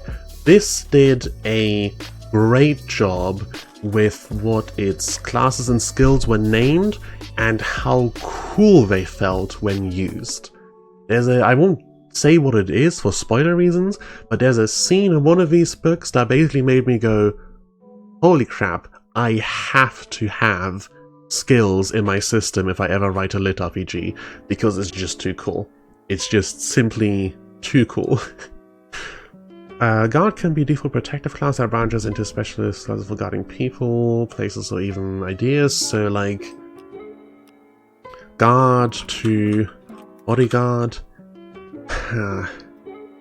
This is where I want to be a little more loose with the world building. I don't want to set in stone that like guard goes thematically with the concept of protection. Guard is just the name of a particular class that does particular things. It might lead into other classes that do something else, but it won't necessarily... Watchman is a good one as well, but it won't necessarily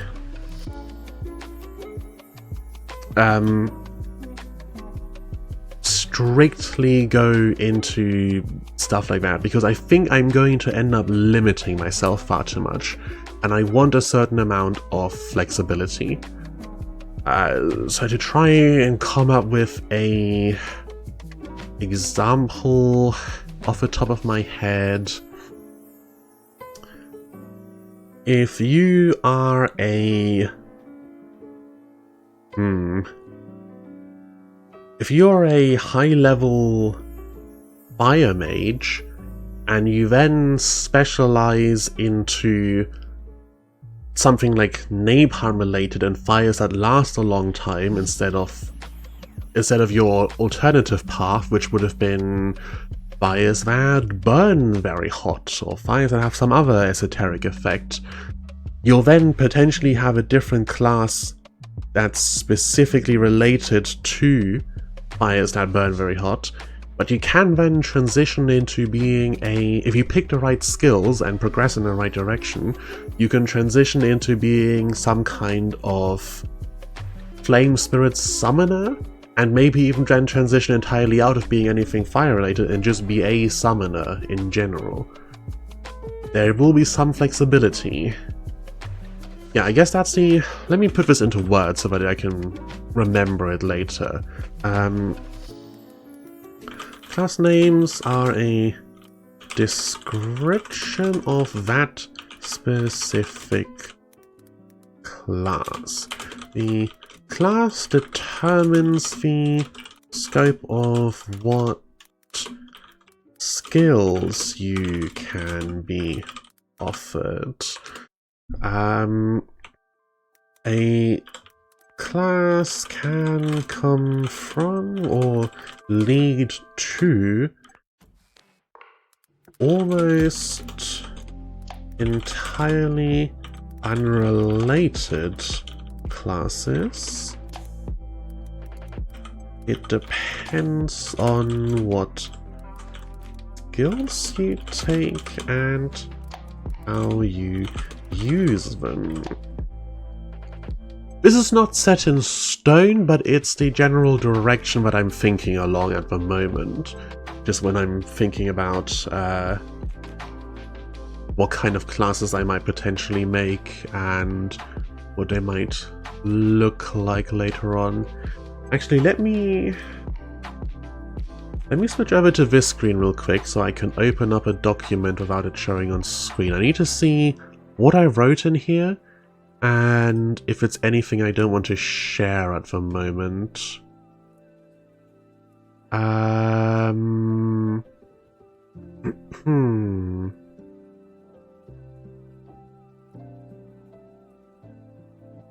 think I'm fine showing this on stream.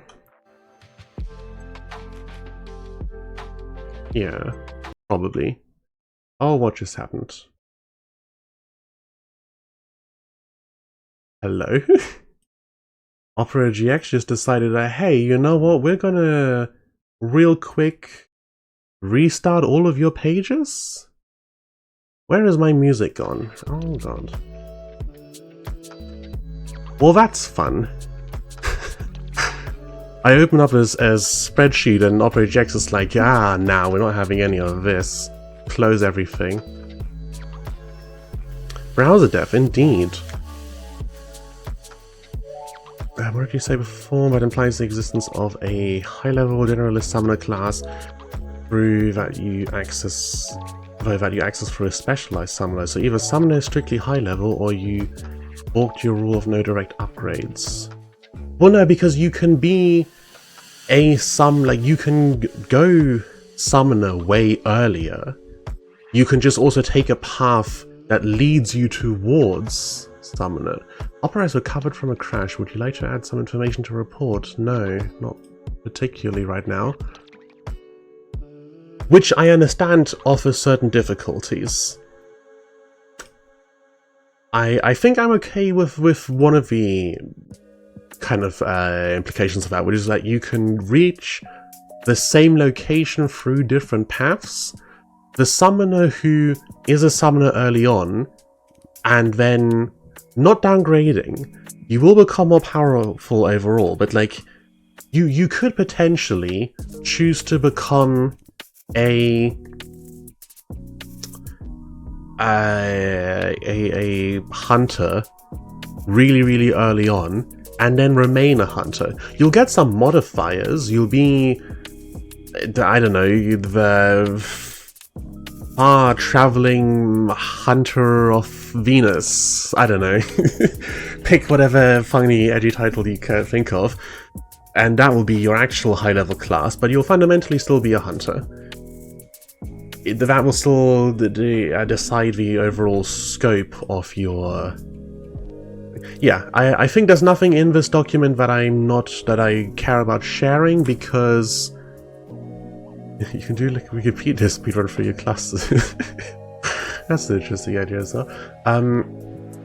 Yeah, the only things in this document are, it shows what stats I'm using, that's fine. You're gonna see the stats in like chapter 1 or 2 of the litrpg, and it has my work in progress title, which is also fine because you'll see the title in the title. It's not like this is information that's going to be kept secret for later on. Okay. My preview in OBS in Streamlabs shows this as basically unreadable. My preview on Twitch looks alright. Can you read this? Is this at an okay level? Let's take a last of my drink.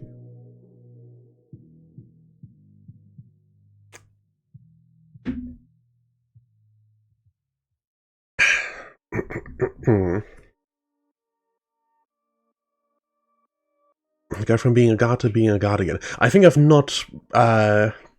it's moderately readable. I can zoom in a bit more. I don't want to cover anything up, but there's only one of them that's off to the side, so we can go further in. Yeah, I think I've not explained this super well. You won't go from being like mage, fire mage, specialized fire mage, summoner, fire summoner, general summoner. Like the actual end point in that like 6 class progression won't just be summoner full stop. Summoner full stop will be the really early version if you go to the summoner path immediately. You will have some longer title because I like cool personalized class titles.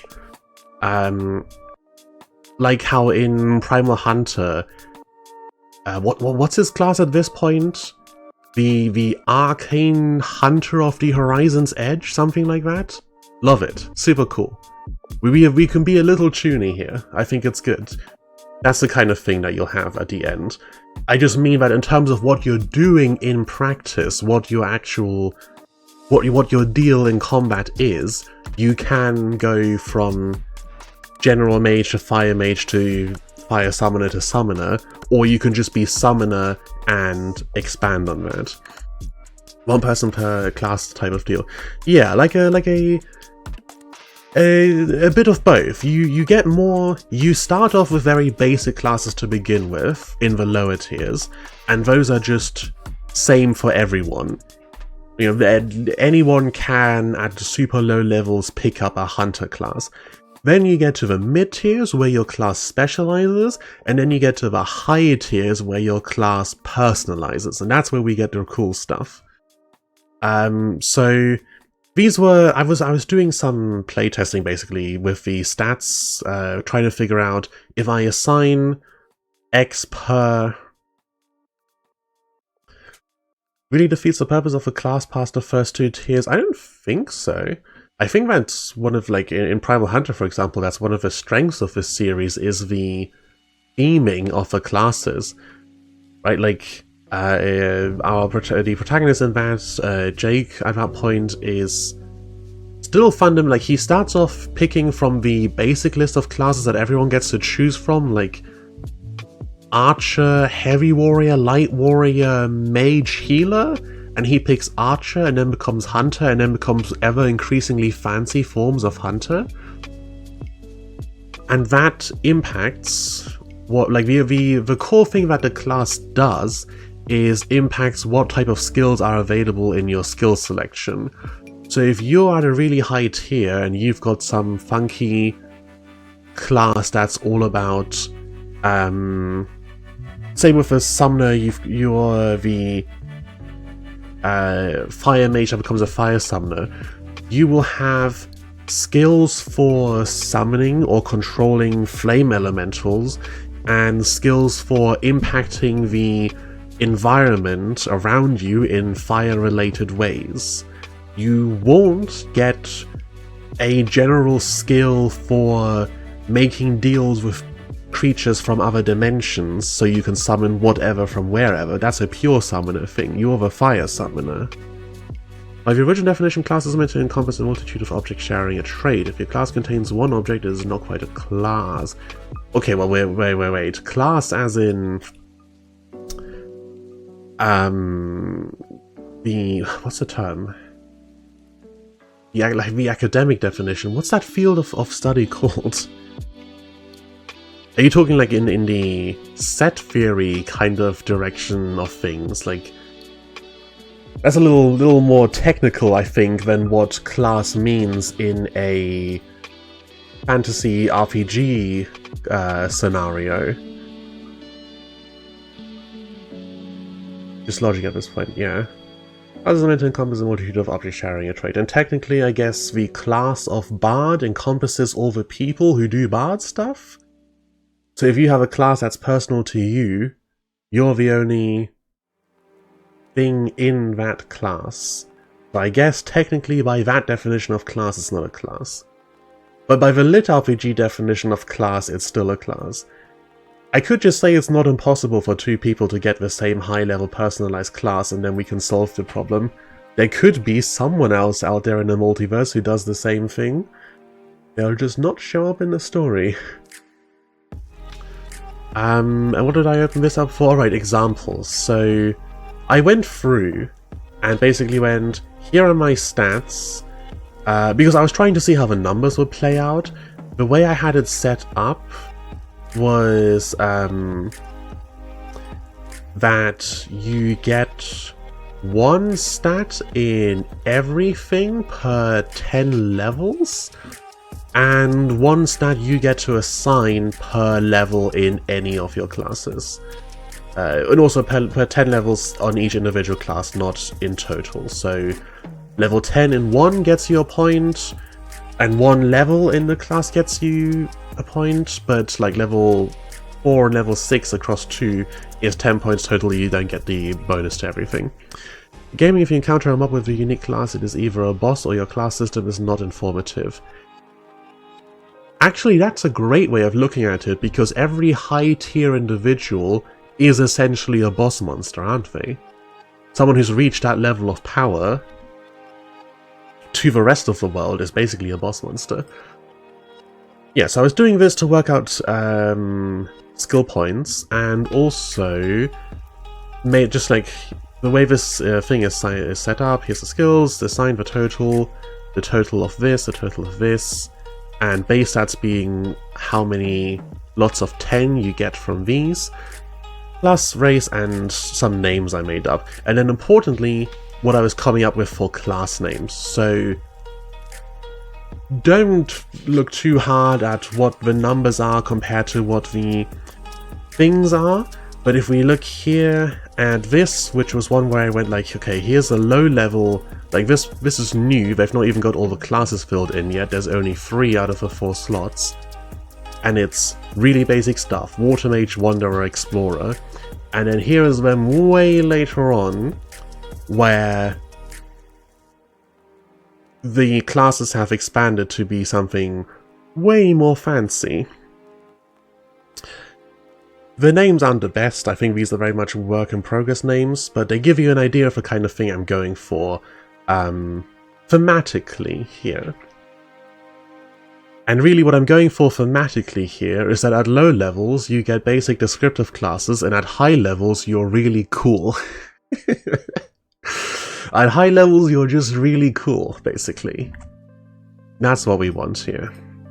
We want, we want the feeling of being special that picking Oathbreaker Paladin in D&D gives you. So methinks your class should stop at the generic advanced option and then personalization should go into some separate slot. I've got a hard disagree. Of the litrpgs I've read, the ones that do this kind of stuff have always been my favorites. Because they make the characters feel powerful and cool and special, and because it's just... from a imagining a potential OC into that universe perspective, it feels so much better when you think about them starting off as a simple archer and progressing to be something with a very cool long title. That's what I'm going for here. Still stick to this. I don't want specific stuff tied to something. So you won't, for example, get like a knight of insert name of a specific kingdom, that kind of deal. I don't think that would fit well here. And you won't get modifiers. You could go from guard to watchman if what you're focusing in is being particularly watchful, but you won't be a watchful guard, because that's a modifier on this thing. Do I make that a hard rule? I don't know. If I make it a hard rule, can I technically have mage and water mage? It would depend. I think maybe, because guard and watchful guard, you can't really claim these are different things. But guard is still a guard, this one just pays more attention, whereas a mage is getting skills related to general mana manipulation and, I don't know, enchantment, whereas the water mage is getting water breathing skills and a specific water manipulation skill instead of general mana manipulation. So I think that still works. Yeah. These... I don't know about that. I don't know about any of this. Fortunately, I mostly just have to get the idea down for how I choose to present things. Since we are, after all, going into the story from the main character's perspective, so we will see the main character's classes, and I have to be very careful about what they're called. We'll see a few other people's classes who might choose to share what they've got going on with the main character. But thank God, I don't have to come up with every single name of every single class for every single person in the world. We just have to get a general idea of what is and isn't possible and what progression generally looks like.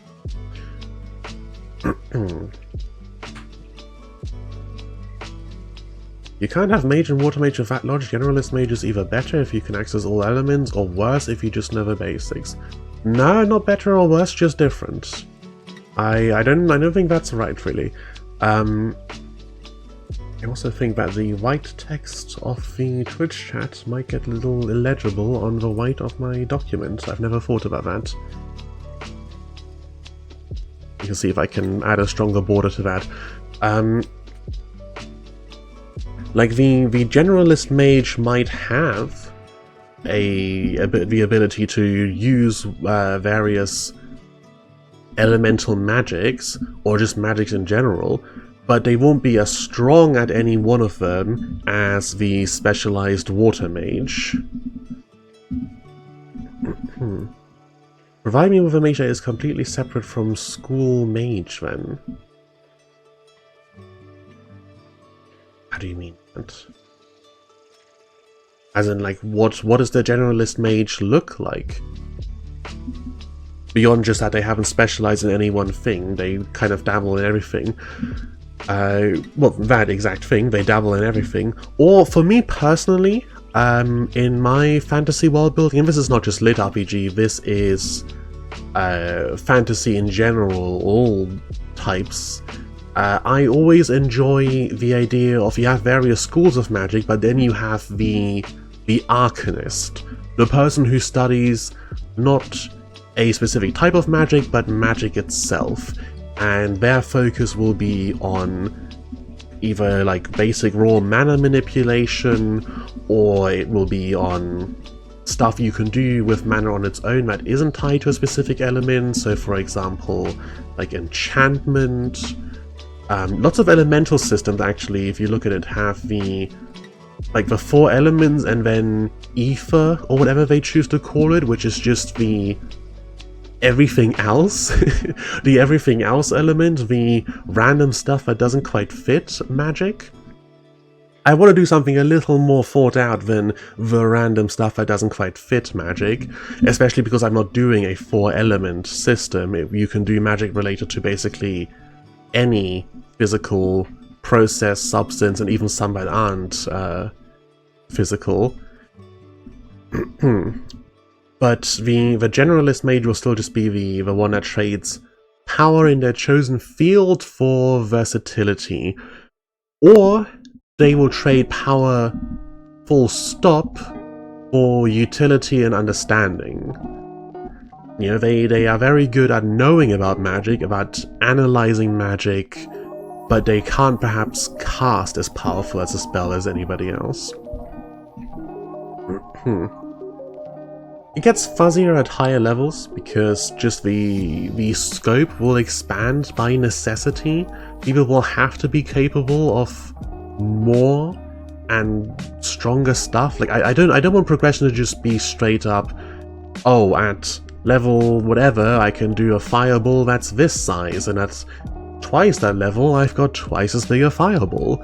It has to be a little more like that. You have to be able to do fancier stuff with your magic for the progression to really feel good and worthwhile. Which does mean you start to become capable of replicating things that you could do with different magic. So for example, a common one with fire magic, you know, as what I said earlier, as the world gets more scientific and people understand more stuff, people start to understand that like hot and cold aren't two separate forces. Cold is just the absence of heat. So a very common idea is that a fire mage could freeze something by pulling all of the heat out of it. So if we make that an ability you get when you're a very high level fire mage, you're now also an ice mage to a certain extent. You won't have the cryokinesis or the ability to throw ice around and shape and form ice like an actual ice mage would, but you will be able to freeze things and use cold to your advantage to a certain extent. So what does that mean for the generalist mage? Once you've got a colossal mana reserve and a general understanding of magic across a whole swathe of elements or types or schools, are you then able to just outmatch someone specifically in those elements? And here's the thing, the answer might just be yes. That's something I very much want to address in my litrpg, the question of balance. It's the spell sword problem in problem quote unquote, some people love it, the spell sword phenomenon in litrpg and the skill eater and the spell sword rogue, the magic archer, the basically everything melee mix of magic phenomenon comes from a balance issue where essentially your protagonist has to win against whoever they come up against. And as you introduce more and more enemies as you go through the story that use ever greater varieties of fighting styles, your protagonist still has to win. So how do they do that? Well, that means basically they have to be the best at everything. Otherwise, how are they going to win? They can't be hard countered, ever. And I want to address that. I want to include that certain classes are just full-on going to shut down a different class. He thinks your approach to classes will make balancing nigh impossible even before the spell sword problem? If that's still about the, unique classes thing, then I've got to disagree with you, because I've read a dozen lit RPGs that do that exact thing and it works just fine. You can absolutely have tailored, personalized classes and still have it work out. Because that's basically like the big fantasy of the litrpg, right? It's you've got video game mechanics or tabletop RPG mechanics, but without the limitations of it being a game. You know, if one of the developers had infinite time and money to include everything they could ever think of, and that's the litrpg. Counterpoint, if generalists can just bitch slap a specialist in their own field, why specialize? Well, that's the thing, can they? I don't know yet. And I think even if they can, it will depend on the generalist. If you are a generalist mage with a couple classes dedicated to that, and their skills dedicated to raw mana manipulation and spell analysis, well, those are skill slots taken up by utility stuff that the specialist mage is filling up with power buffs. So at that point, you can do more than they can, but can you even survive their attack? If the fire mage comes in with their flame lance that's been empowered by 4 different skills? You said that, yes, some classes are that good, so I'm going off of that basis. Some individuals are that good. Classes are just what you have. How good is what you have? That depends on who you are. Some people will be able to fight above their power level on average, but they will get shut down by someone else. They will get hard countered by certain things, and hard counter other things. Which, in theory, is making things harder for me as being a balance issue, that, you know, you never know, will one person be able to beat another? This person might be able to beat this other person because they're a specialist and can outpower them. This generalist might be able to beat them because they've got the right utility to counteract and survive. Is there an ad going on in the background? Yes, there is. Let me skip that real quick. They've got the right utility stuff to counteract and survive their powerful strike, and then do something back that the specialist doesn't have a counter for. So who wins will be very hard to determine. If this were a video game where the player's enjoyment matters and you have to go in with some amount of thinking about progression and what they might encounter and when they might encounter it, then that would be really bad. However, this is a story.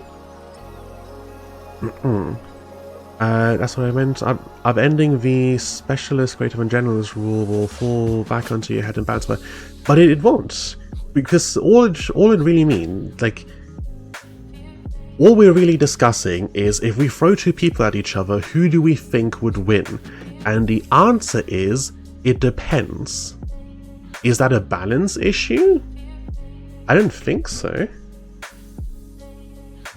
I think this is a plus point. Oh, I'm all out of drink, damn.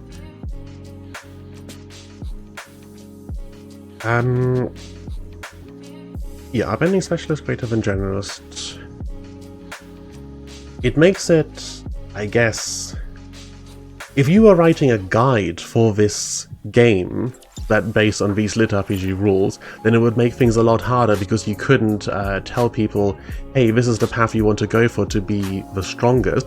But that's kind of the exact point. I don't want one path to be the strongest. If we put them within a specialist's field, who'd win? Oh, if we're saying, like, can the general mage do fire magic better than the fire mage? No. No, the generalist mage will have to use some of whatever they've got to counteract the fire mage. If they're both throwing fire at each other, then the fire mage will have stronger fire, yes. Yes, the specialist beats the generalist in their field, but that doesn't mean that they win the fight, necessarily. It just means that they're better in their field. It's like the spearman is better with spears than the swordsman, but the swordsman is better with swords, so who wins? In real life, the spearmen probably, because they've got more reach.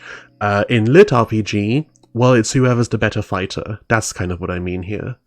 If that makes more sense.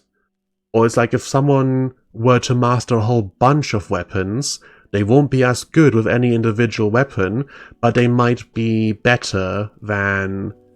They might just be a better fighter, have better battle instincts, better footwork, whatever, than the swordsman does, so even though they're not specialized in one weapon, they still end up winning. Yeah, because you went on some weird tangent that the generalist will just have that much more mana.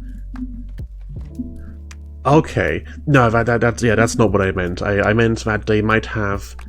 Like, for example, like the fire mage has a bunch of skills that boost their fire attack to great power, but the general mage might have such a vast... They might have focused on just raw strength in general to the point that their mana beam beats the fire mage's firewall, or their shield lets them survive the hit, so they are stronger even though they haven't specialized, but they're not stronger in the field of fire magic.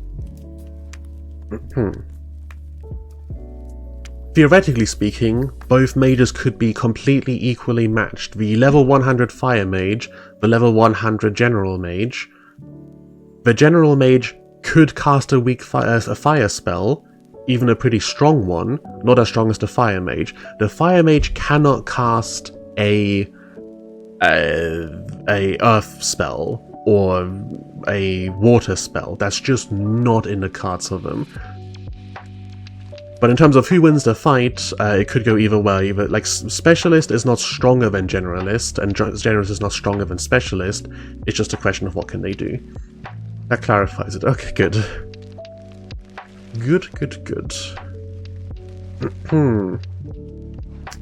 We've covered pretty much all of this stuff. Lots of very interesting discussion. I'm probably going to have to go back and re-watch this VOD just to remind myself of everything I've gone over. Although, why if Fire Mage can't cast water if he started as a basic one? Presumably he'll have given up the associated skills. I will have to decide that later, whether changing your class forcefully evolves or changes your skills if you're allowed to hold on to earlier ones. Why have I suppose that this will be part of a balance, actually. The Fire Mage could, but that means that they've taken up a skill slot with a skill that lets them cast a water spell or do some kind of water manipulation, which means that's one skill slot not devoted to increasing the power of the thing they're focused in. So if they go up against another Fire Mage who has devoted that skill slot to more fire, that mage will be stronger. And because the Fire Mage is not a generalist and they can't do water to a high enough level for it to be useful, they lose that fight. Which I think is interesting. I think that's good, that kind of decision can impact whether you win or lose of their fight. And it will play into the whole hobby classes and non-combat classes idea of how much of your life, of your limited skill slots, of what you spend all day training, are you willing to devote to just being stronger versus doing the thing you want to do, that you find cool, that you find interesting, that gives you fulfillment in life? Like, when I play D&D, I pretty much always play a sorcerer because I like them the most, and I pretty much always take the... is it Control Flame and Shape Water cantrips? Because I find them cool. Even if I could be taking other cantrips that would be more useful to me in combat, or even more useful to me out of combat, I take those cantrips because they feel the most magic to me, and I want to feel magic when I'm playing D&D. So in real life, a person might just go, yeah, actually, I go swimming so often, I really would like to have one of my skill slots dedicated to some, like, water manipulation thing, and if that means I'm a slightly less strong fire mage, then so be it. If there's one thing that I figured out on why I dislike the slot-based systems is that it makes the progression retroactively nonsensical. Retroactively nonsensical? As in what? They can pick a skill later on that doesn't mesh with what they had been doing? I feel like you're looking at them too much as how would this be designed and balanced in a video game, and not enough as what if this were the actual world you're living in. And like this is your magic system in this world. Or your power system in this world. In my litrpg specifically, the system was created by the gods who created the world. So balance and what should or shouldn't be allowed is decided by them, as well as progression. And progression basically really just means you get stronger and perhaps to an extent more versatile, or rather broader in your abilities as you go on. It doesn't necessarily mean that you have to follow on from what you've just done directly. If you dump skills for better skills from a new class, you ship a thesis yourself out of what you've been, thus by looking at your current state there's no telling what you've been through, only what you are now. I mean, that's interesting in its own right.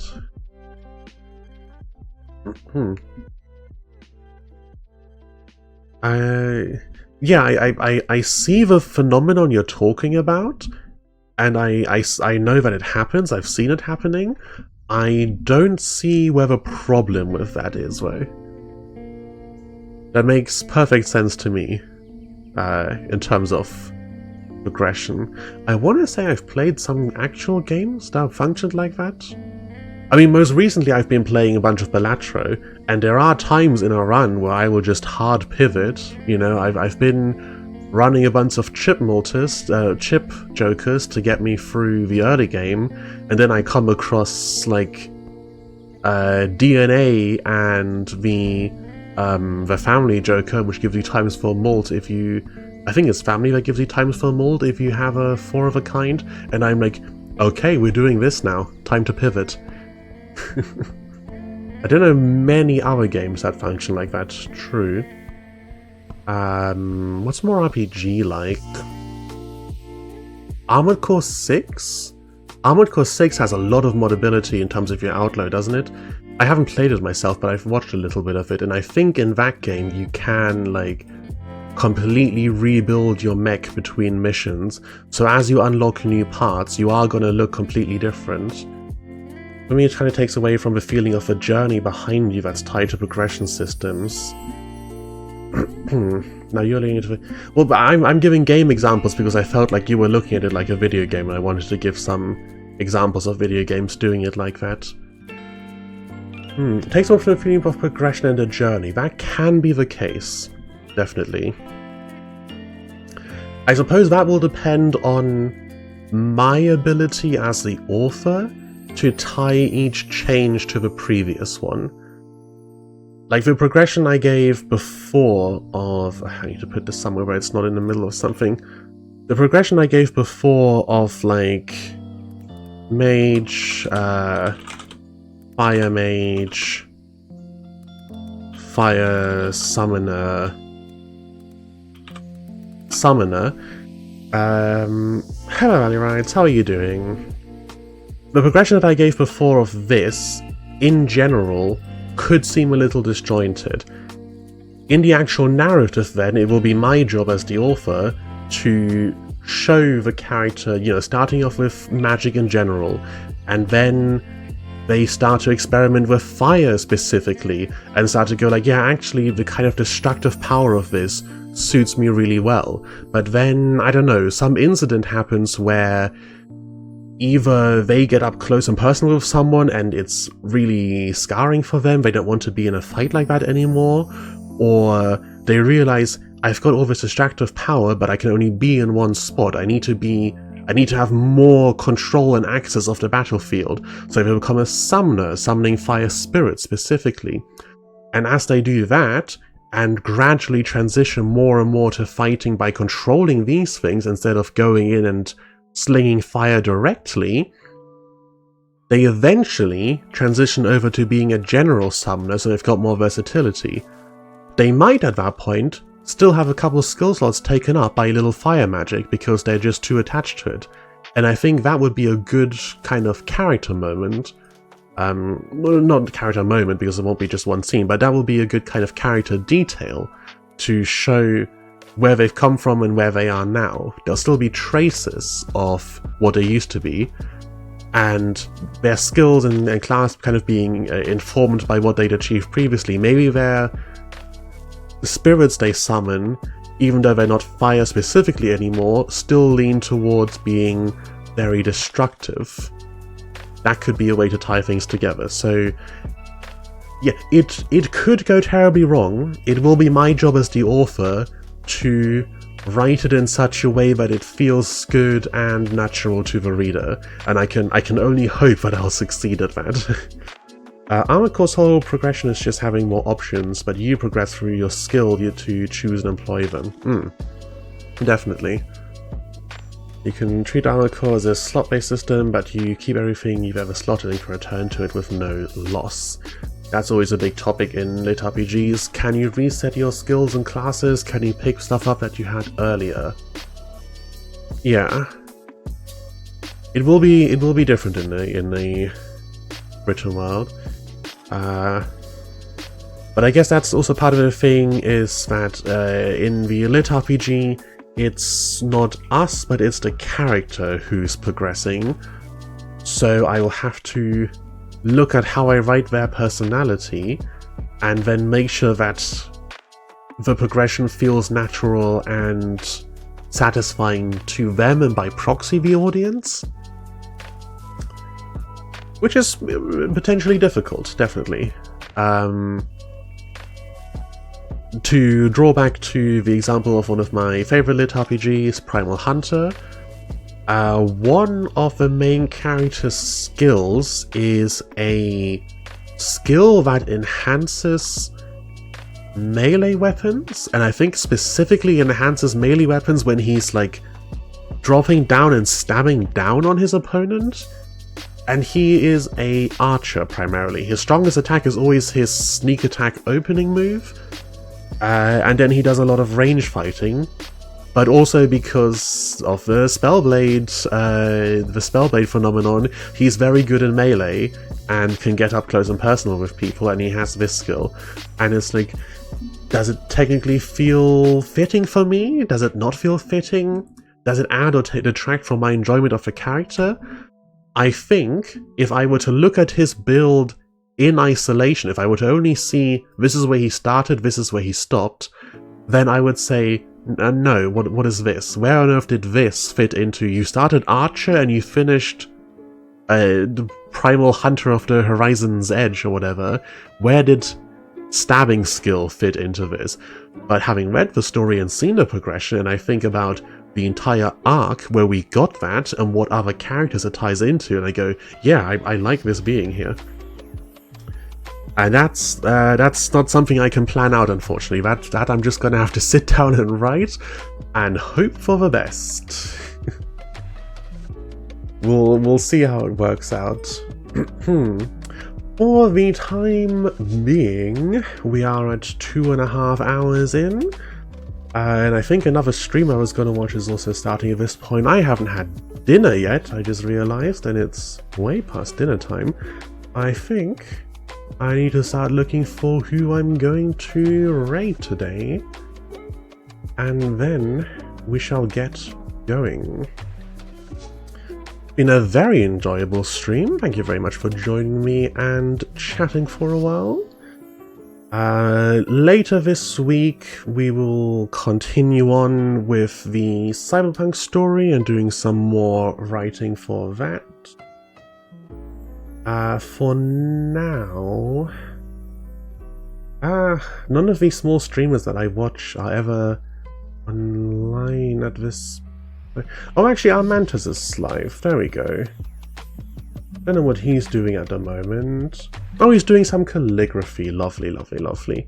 We shall raid our mantis, he's always very fun.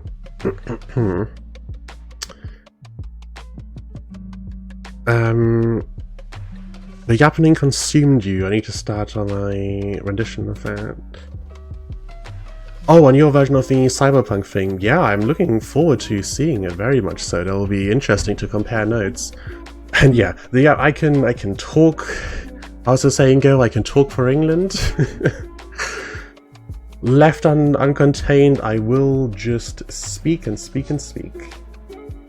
It's not a problem because I'm a Twitch streamer. I'm supposed to yap. Thank God. But yeah, for now, thank you very much for joining me. I hope you enjoyed the stream, and I will see you next time.